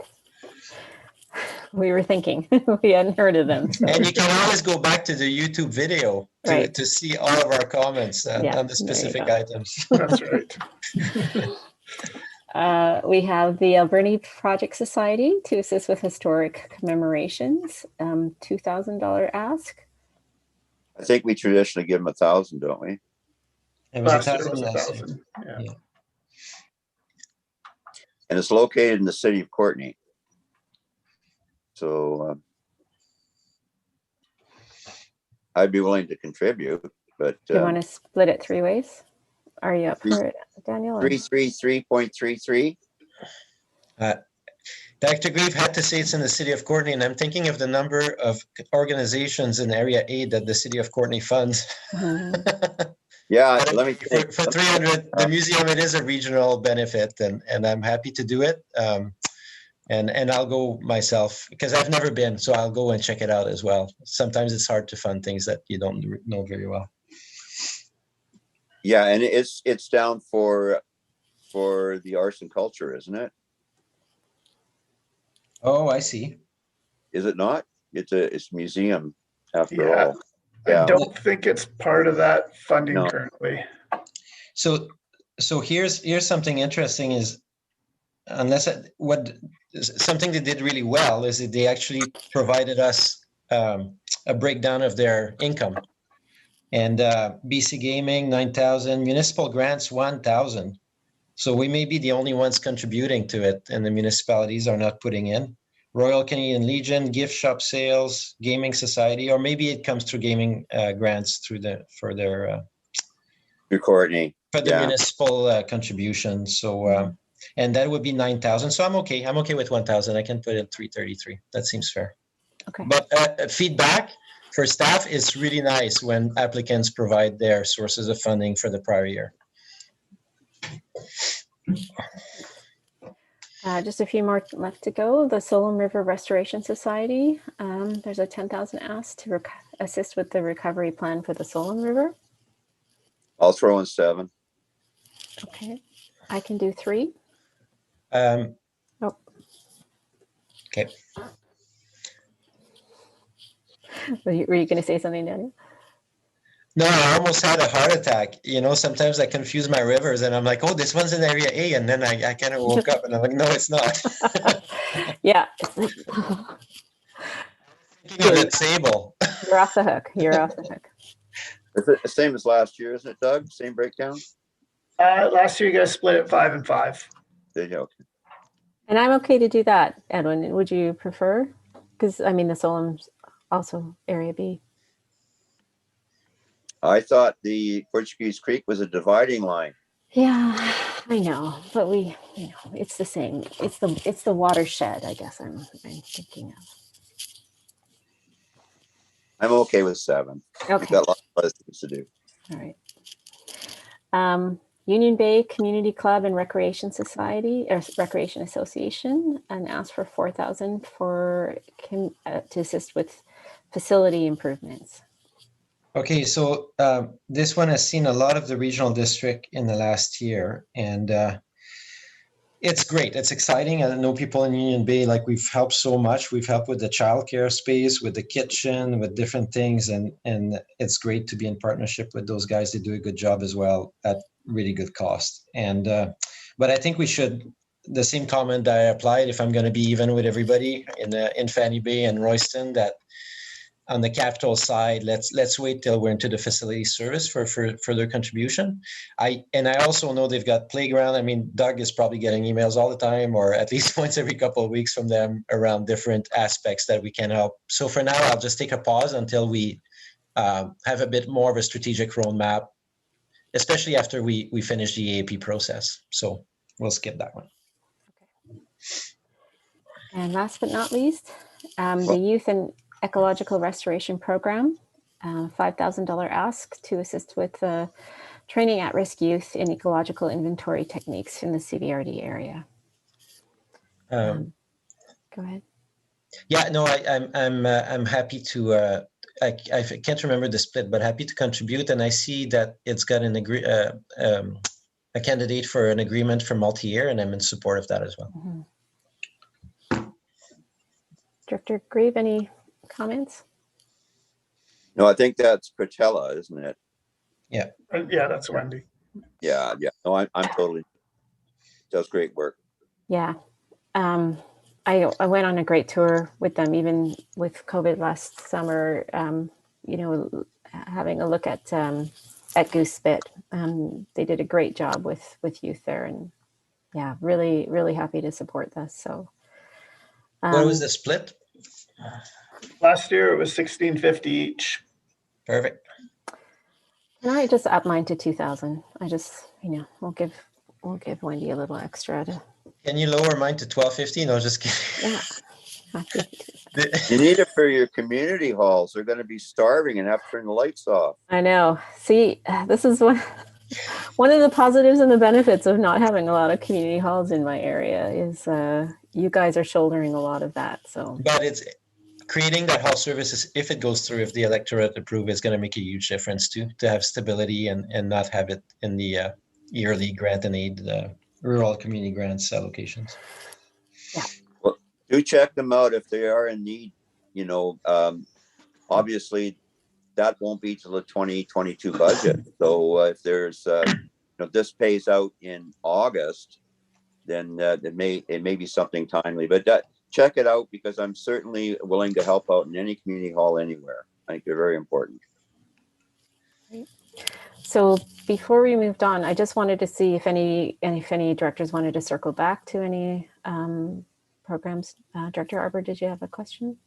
That's actually a great question you have. I'm actually fine with not having to. I think we covered them really well, but I did have a question to staff. We rarely ask questions like that, and it's not to Doug, but I'm wondering if our CAO and our head planner, Alana, found it useful to go through that, because I know in prior years it was mostly inside community programs that those things were explored. So I'm just wondering if you found value in hearing about the different things that have come forward.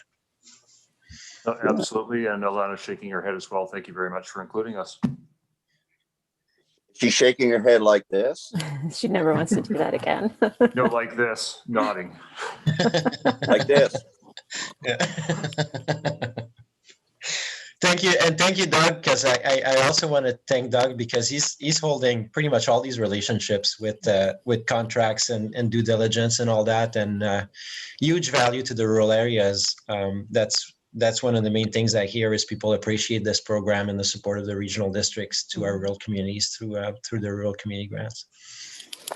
Well, I might add, it's the only discretional dollars that we have as elected officials. This is it. The rest of the time, we're kind of all welded into services and, partnership with our municipal buddies. But this is strictly something that comes back to the rural areas. And I keep making that point, that every 50% of every dollar goes out of here in taxes ends up in the city of Courtenay. So this is good to see some money come back to us. Yeah. Our own money back to us. For sure. One last question for me, for staff. I know, we generally don't release these funds until August, and last year we were able to kind of speed that up because of COVID. And I'm just wondering, I know a couple of these organizations would, other than the ones that had the red, request payment as soon as possible, would appreciate the funds being dispersed earlier. I'm just wondering if that puts too much strain on staff, or would you be able to disperse funding earlier than August? Through the chair to directors, perhaps Director Vermeer, I can answer that. So yes, any of those that have been identified as asked for expedition, we will certainly endeavor to do that. With the remainder, we will always have to obviously look at our cash flow situations, but certainly I'll take a look at that over the next few months. And if we feel we can expedite some of these, we will certainly do our best. Thank you for that. Madam Chair. Yes. Just to ask a question of Kevin. Does this service have any reserve? Through the chair to Director Grieve. At this point, no, none of the grant and aid services have reserves. Historically, they have not. We have a carry forward. Correct. Thank you. Thanks. And So one last question, if I may, to complement the last question. And can we have deficit under? Do we have carryover, but can we have deficit under? The question to staff, to Kevin, just to have the official word on it. Through the chair to Director Arbor, not ideally. I mean, services have on occasion had small deficits that we've carried forward in the future, but it's certainly not advisable. Thank you. Thanks, staff. So I'm going to call the question on receipt. Is anyone opposed to the application report that we've received to date? Hearing none, that is carried. We have a couple of recommendations. The first, and I think we had a slight wording change on recommendation 1, that the 2021 rural community grants be awarded in, now I'm forgetting the wording. Principle. In principle. Yeah. For the amounts as we've just discussed. Madam Chair? Yes. Sorry to interrupt. Jake was just providing me some advice, and that is if you just go with the recommendation, you enable us to have time to get back to you with additional information or otherwise, and then you can modify anything at the board. Okay. If you go in principle, then the board is endorsing a resolution that says in principle. So the decision isn't being made by the board, right? Yeah. Okay. You kind of want the recommendation to be presented to the board that it provides some direction. It still enables us to provide you more information. You can do your own research or otherwise. And when it comes to the board, you can revise the recommendation or otherwise at that time on the basis of new information. Thank you for that advice. Good thing it wasn't first or seconded. So I will. No wishy-washiness. Right. Okay. So the recommendation is that the 2021 rural community grants be awarded for the amounts to the organizations as follows. So moved. Moved Second. and seconded. Any comments? Hearing none. Is anyone opposed? And that's carried. And then we have a recommendation number 2. That the following organizations be approached for consideration for multi-year funding commencing in 2023 through the Rural Community Grant Program for a period of up to 4 years. It's been moved. Just a question. Oh, hold on. I'll just ask Director Arbor, are you seconding? Yeah, second. Second? Okay. And The question, didn't have one to add to that? Wasn't there one we're going to add? Was it one of the community halls or something we were adding to? It was. It might be the Blaze. Sorry. No, go ahead. The Blazing Paddles Dragon Boat Society. You're thinking of maybe get more information on. I know we talked about it. Thank you. Okay. And if I may, yeah, for that one too, to look at the potential on the recreation grant, I think was one of the items that we considered. And for those multi-year agreement, maybe question to staff is how much more diligence will we look at? For me, something that would be interesting would really to have a better sense of how, because that's the kind of questions that I can get asked by constituents, which is what is our contribution in relation to other sources of funding? What role does local government play in those funds? I'm just wondering how much extra or different types of diligence we'll do around those multi-year agreements.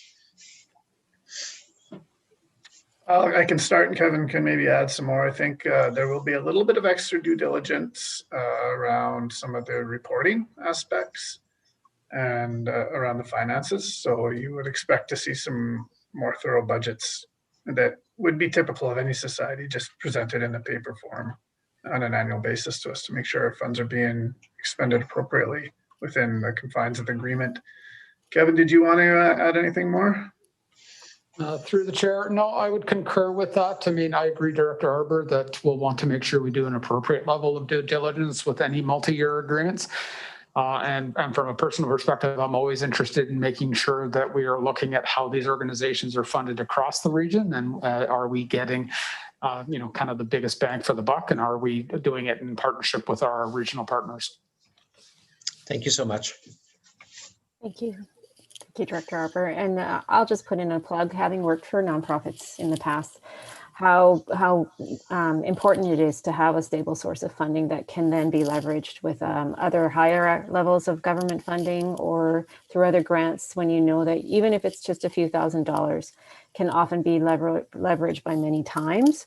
But having to ask every year means that often that leveraging isn't possible. So I just want to put a plug in for multi-year funding whenever we can. So just to note that if some of these groups do get punted over to the rec grant, this recommendation still is okay to move forward. I just want to double check that we aren't kind of penning any one group into rural grant funding if they can be funded through a different source. Madam Chair, since he's not in the room, can I just ask Doug, what about if this resolution said the rural community grant and or the rec program grant, so that then we're looking at both options as to what's applicable to the various organizations? Yeah, that's possible. The only concern I have there, let me just think this through for a sec, is The electoral areas are mostly responsible for the rural area grant, and then the rec grant is more broad. I think the only real concern, there's a Blazing Paddles Dragon Boat Society. I think most of them were agreed to be in the rural areas. If we just maybe remove that one from that list, might be the best approach. And we can report back to you with that. Are the other directors okay with that amendment? Yes, I am. Okay. And Director Grieve, okay, if staff can note that in the recommendation. Okay, any other comments on that? Okay, hearing none, is anyone opposed to that recommendation as amended? Hearing none, that's carried. Thanks. We still have a couple more items. Stretch break for folks, or how do you feel? Yes, 5 minutes. And thank you for going through this exercise for the first time as a full group. That's great. Yeah, thank you very much. Okay, so we will come back at 1:35.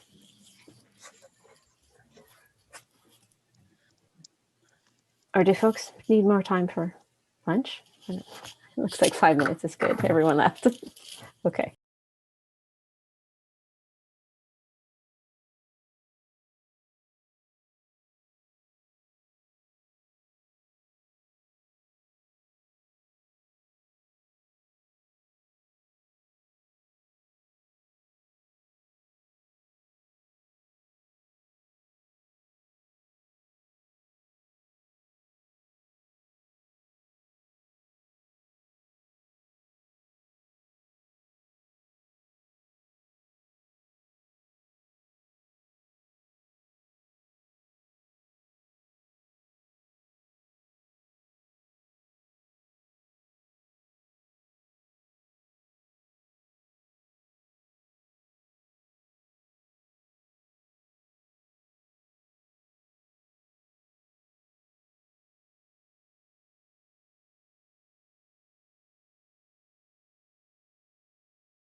Sorry, directors. I know the other staff have had lunch, but I hope you've been able to grab some food. Keep you going.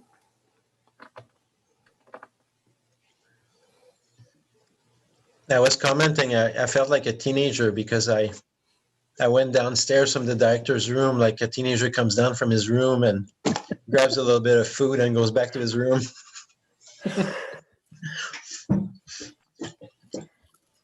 I had a big breakfast this morning, so I'm You're good? okay. Yeah, I'm Okay, good. good. But and I think staff have been able to grab some lunch, I hope.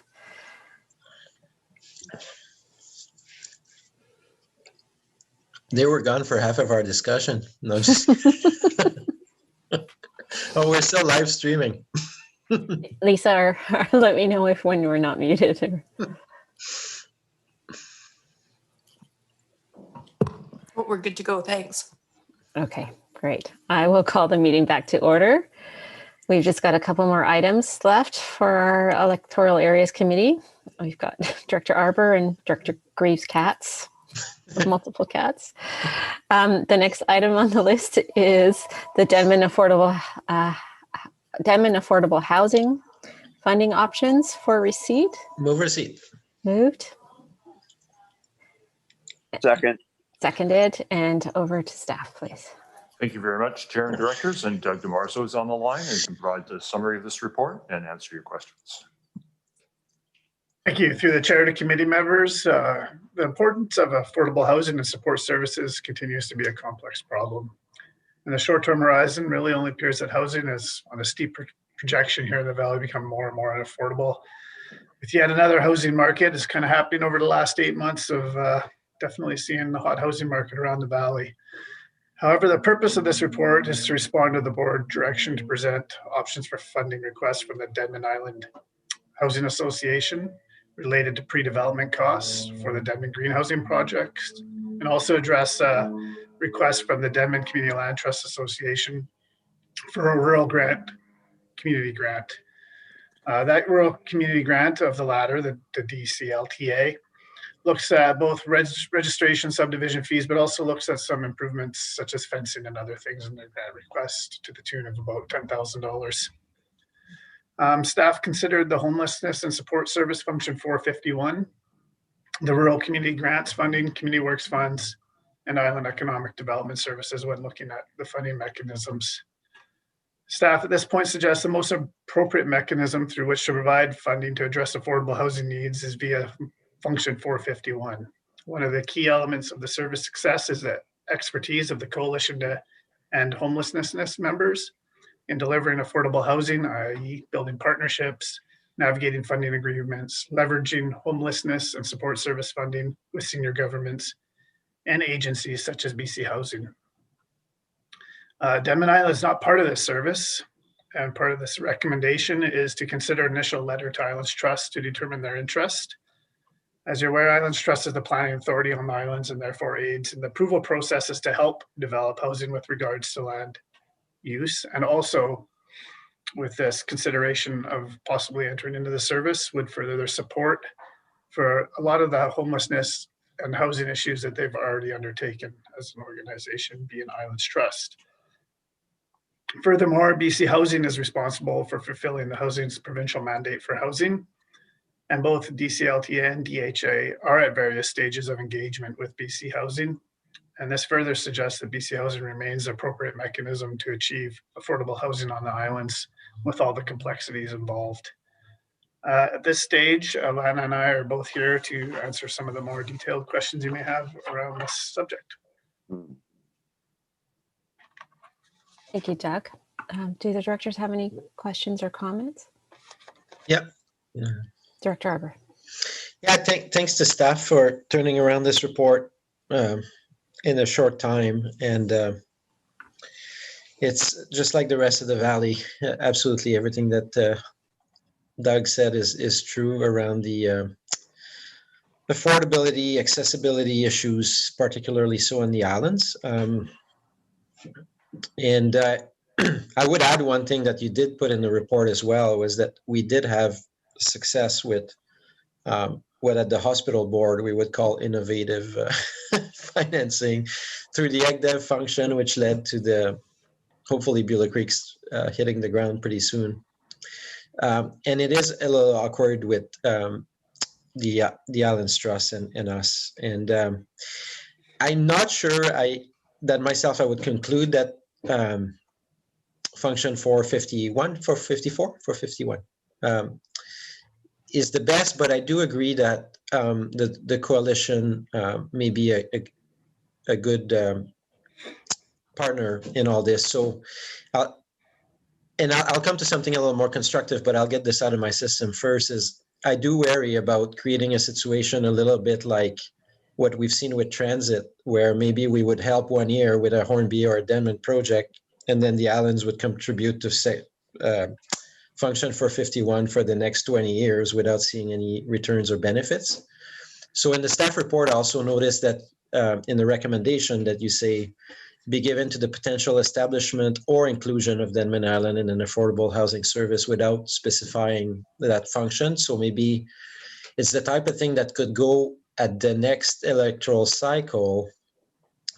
We skipped in 2014, including the islands, and I think Director Jolliffe at the time, or Chair Jolliffe at the time, did that with the thought that maybe a service specific to the islands would emerge. In hindsight, when there was the non-binding referendum, the islands voted 80% in favor of a service back then, whereas the rest of the valley voted 52%.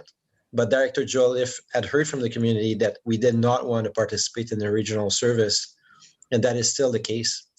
So ultimately, I agree with the recommendation, just coming from a different angle, is I think that we tend to have yearly or twice a year sessions with the Islands Trust. And I talked to Laura Bouchaikin, one of the trustees on Denman this morning, and I think our next session, rather than to be more information sharing, which is typically what happens in our sessions with the Islands Trust, that it be actually that we propose that we have a more focused effort around this particular issue, because when I talked to her, it related to other topics that she talked to me about, including the fact that Hornby and Denman remain some of the last islands not to have building permits, that they were highly interested in seeing what's happening with our septic regulations report. And at some point, I think we need the rubber need to hit the road, and for us to make some decisions, all these things tied to housing, really, because they're yeah, as you can imagine, our planning department will know that very well. So so ultimately, I support the recommendation, but not necessarily the emphasis on function 451. And I do agree that until we have thorough discussions with the Islands Trust, that maybe we not fund this particular initiative. And I think I'll be able to explain why to them, that maybe the result will be greater than a short-term contribution, that maybe will establish something a little more solid for the future. So thanks again to Doug and staff for this report.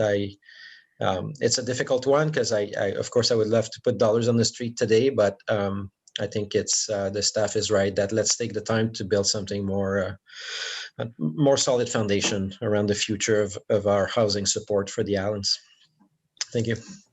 Thanks, Director Arbour. Are there any other comments? Hearing none. On receipt, is anyone opposed? And that is carried. And we have a recommendation. So moved. That's moved.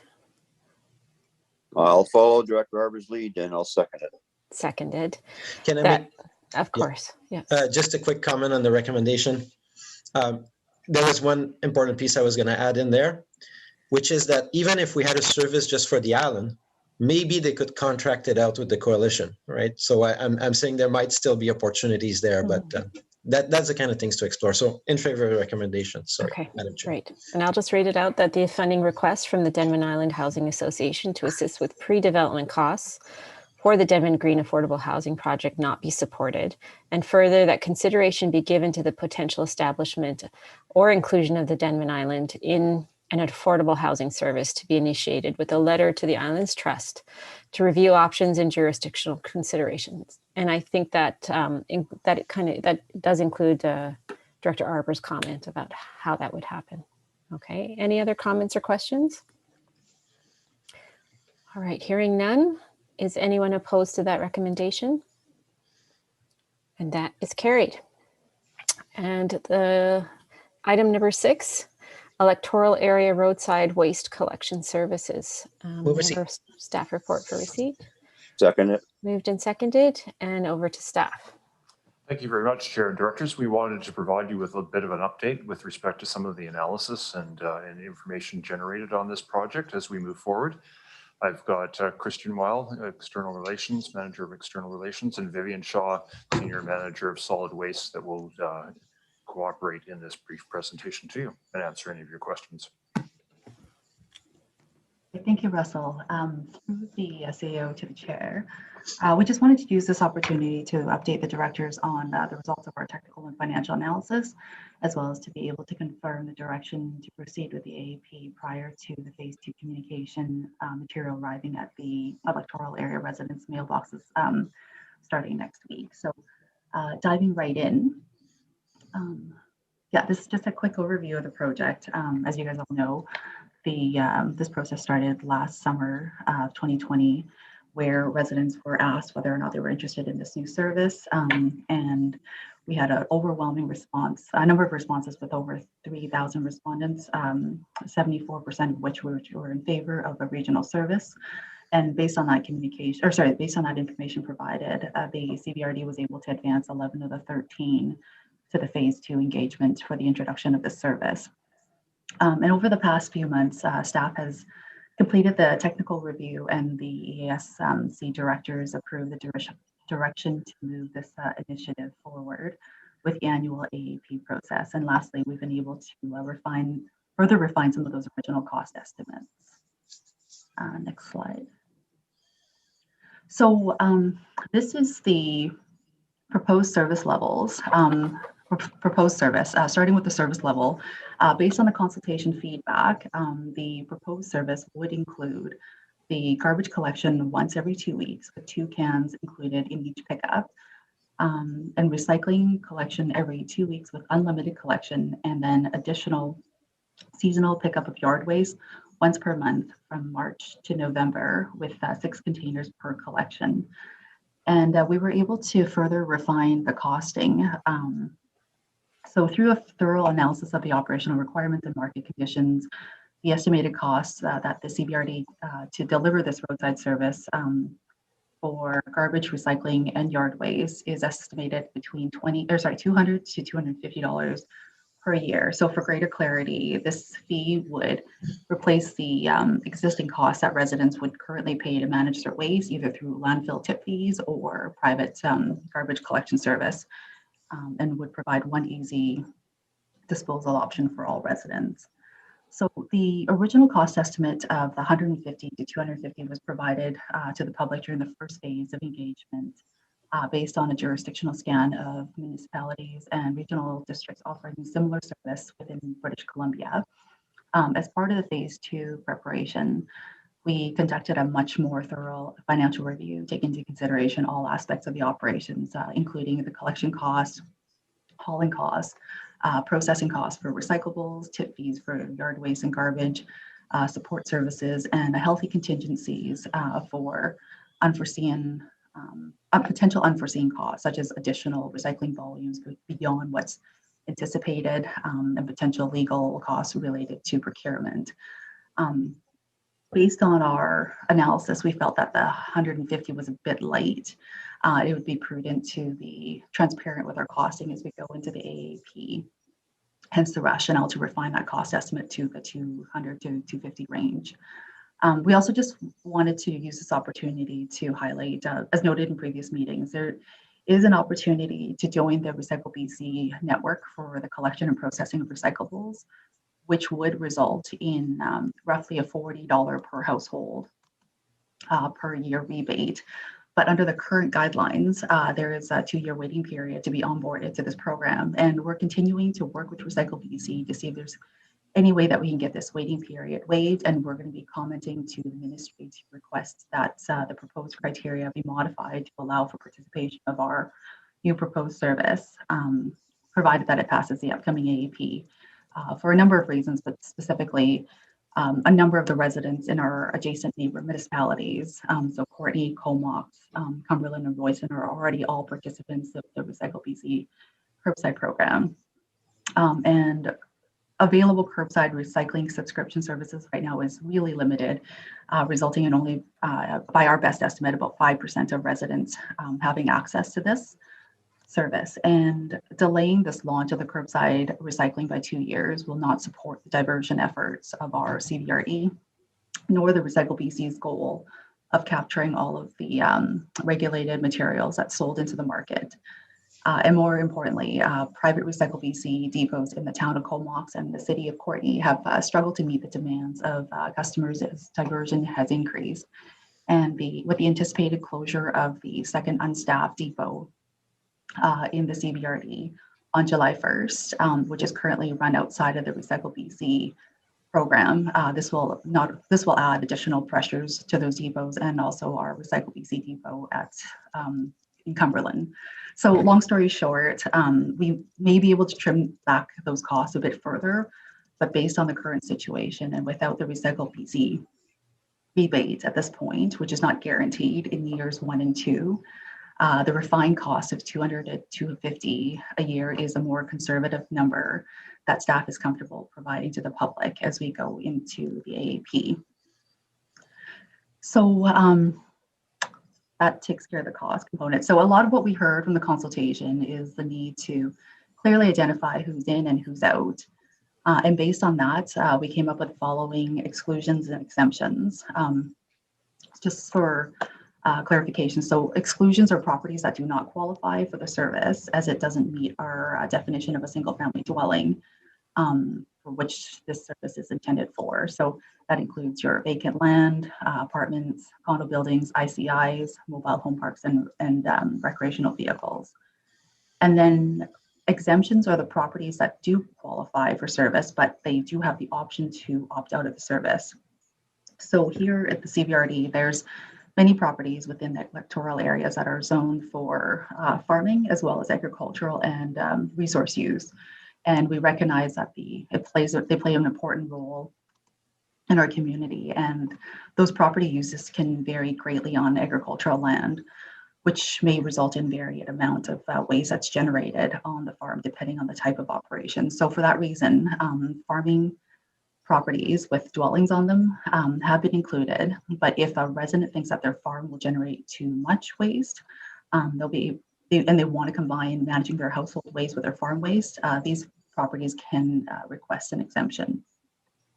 So that's an overview of our proposed service.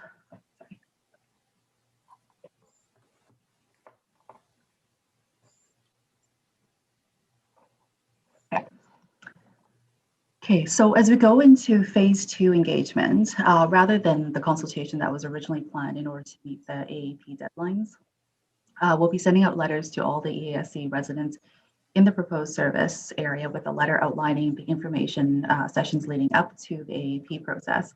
And along with this letter, we felt it was really important to provide an easy to digest visual summary of the phase 1 consultation engagement, specifically detailing why we proposed the service and what we did in response to what we heard. So the image that's on the left is a infographic that will accompany the letter that'll be going out to all electoral area residents next week. The intent of this is to tell residents in a soundbite how their responses and opinions compare to what we actually heard. And then additionally, the image to the right is a snapshot of what GIS has put together, an interactive map on our website, which residents will be able to zoom in on their specific property to determine if their home is in the proposed service area, as well as a prompt to learn more about the qualifications, exemptions, and exclusions with a direct link to our website. And then the final slide, Christiane will be speaking to the next step. Okay, thank you, Chair. Are you able to hear me okay? Mm-hmm. Okay, excellent. So Vivian's giving you a great overview of the letter, the mail out that's planned. So we're hoping that residents can expect to see that letter in their mailbox by next week. And this week we'll just be finalizing our materials to upload our new content for the web portal. That'll include that interactive map that Vivian just showed you, which is searchable. We'll have information about the exemptions and the exclusions, as well as a new video that explains the proposed service and the items that Vivian just walked through with you, as well as the next steps for the AAP and FAQs with more specifics for those residents who have detailed questions. And we'll issue a press release on April 29th to follow up on that information from the mailout, including an invitation to our 3 online open houses, and the dates are listed here. And those dates will also be included in the mailout as well. So all of these steps will happen then in advance of the CBRD's press release for the annual AAP, which will launch on May 25th and is supporting by advertising in the local newspaper through May and June. So that's it for us. We just wanted to provide you with an overview of the plan moving forward in advance to residents receiving that mail out. And I'm happy to take any questions you might have. Thank you to both Christiane and Vivian. I see Director Arbor's got a question. That's wonderful. And I'm so happy that you're able to do this, and as part of the singular process as we head into summer, and everything you said, just it's a great plan. And I like the look of I guess the letter that was the prior slide. Is that what we can expect? That letter, there was in the prior slide, there was an infographic with the infographic, yeah, to print early next week. Great. So yeah, no, it's really great. For Vivian, welcome to the team again. I know we saw you at the Comox Strathcona Waste Management Board, and that was a really great presentation. And obviously, you've gotten up to speed so quick on this one. Just one thing, we had a long discussion about that a year and a half ago, which was roadside, not curbside, because we don't have, Yes, we you're don't right. have curbs in the rural area. I make that, I do that sometimes too, but no, it's really good. And everything you said around not waiting longer, and this, for the rural area residents, it's going to provide a great service. And second, if it goes through, and then for our waste management efforts, it will also help us meet the goals of our strategic plan for the region as a whole. So I think this is full of good news. So hopefully the electorate will have a good chance to get all this information, think about it, voice their concern if they have some, and hopefully we'll emerge out of this with a good process and a good decision from the public. So thank you. Thanks, Director Arbor. Director Grieve, do you have any comments? Or I think Woody has a comment, don't you, Woody? Sorry about that. That's on me. Woody's in favor. I just have to say that this is extremely well done. I think kudos to staff for running a top-notch campaign on this, and especially when we decided to expedite it, move it forward faster, and include it in the Omni Pleb, or whatever you want to call it. I think that it's, as I say, it looks very well done. I am very confident that between June 5th and July 5th, that the people will come to realize this is a good deal for the residents, a good deal for the environment, and we'll be able to move forward on something that should have moved forward a few years ago. But you know, times change, and people's awareness is elevated now. So just excellent job all around. Thank you. Thanks, Director Grieve. And I'll just put in my support for staff for being able to roll this out so quickly. I know we probably cut a good 6 months out of your rollout time. So thanks for being able to roll with us. And just one comment, I was looking at the infographic from my computer, and I'm wondering if staff see air quality as one of the other, benefits of why choosing roadside pickup. We've had, with the spring, people are doing backyard burning. And I'm wondering if staff think that's an important enough item to potentially, I know this has already gone out, but to potentially talk about in the open houses, the online open houses, if not encouraging people not to burn their yard waste and send it to pick up instead, if that would be a big enough item to kind of focus on as a benefit. For sure, I'll take this one. And you can elaborate, Christian, if you want. That is definitely one of the items that we wanted to cover, including obviously taking the additional trucks off the road.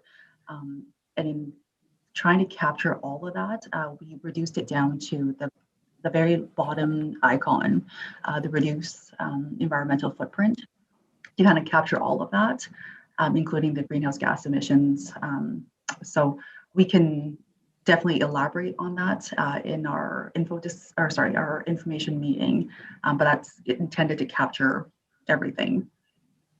Yeah, I would recommend to parse it out because I think Okay. it is such a big issue here, like in our area, that and environmental impact I think is a little bit overarching, and yeah, we like to be green, but having something very specific that impacts both health and environment, I think is a something that you might want to touch on. But overall, really supportive. Yeah, the costing, I think that might raise a few eyebrows, having it go up a bit, but I hope people understand. And it's really too bad that it's so difficult to work with Recycle BC, especially when they were so much in favor of us closing down our depots at Country Market. And so I'll hopefully they'll be willing to speed that up a bit more. We're definitely going to try on our end for sure. I hope to have good news to report back at the end of this year. Director Arbor, did you have a comment? Yeah, thanks. On your comment about the cost, I'm glad you raised it, Chair, because as I was listening to that, it's a small increase. But if I think about what's happened to fuel costs recently, that alone is probably quite significant for these operations and such. So, and perhaps over time we'll find different ways than the paying for gas. We'll pay for our own methane or something, working with Fortis, but that's in the distant future. I think starting the service is good enough. If we can get there and get the population habituated and seeing the benefit, that will be great. Great. Oh, go ahead, Dr. Grieve. Thank you, Madam Chair. Just a thought. Would it be helpful if this committee encouraged the board to write a letter to Recycle BC from the board, pointing out the fact that the other municipalities are contributing, and the fact that we are going ahead with this project, and encourage them to expedite our us joining the MMBC program. Would it be helpful, do you think, if a little bit of heft from the entire regional district went in that direction? I'll ask staff to comment. Do you think that will make a difference? Vivian, what do you think in terms of your communications and where they are at? Is it time for that little bit of a political push to help? We have our letter that's going to be going to the ministry very shortly. It doesn't hurt to have that support. So we're going to be drafting that letter anyway. So whether it comes from us or the board, I think the board probably has a bit more clout. Yeah. So yes, Madam Chair, please, if you do a subsequent resolution of a letter of support, that would be great. Okay. Thank you very much. Thank you. Any other questions on receipt of this report? Hearing none. Is anyone opposed? And that's carried. And we have a recommendation to write a letter of support. I'll move that. Moved. And I can second. And does staff need a little bit more meat on that recommendation? I think that's good enough. Thank you. Okay. All right. Any comments on that? Okay. Hearing none. Is anyone opposed to the recommendation that we ask the regional district to write a letter of support to Recycle BC? All right. Hearing none. And then that is carried. I've already done the EOC update under new business. I did have an item that I had emailed our directors over, and we've just discussed this morning, but it's not on the agenda. So, and I know it's late. So would folks like to just have a notice of motion right now, or would you like to defer it to our next meeting? I will leave it up to you. And this is regarding the Town of Ucluelet's RV pilot project for temporary workers. Well, Madam Chair, with all due respect, this board does not, or this district does not usually entertain notice of motions. But with whatever is the pleasure of the chair, I would say.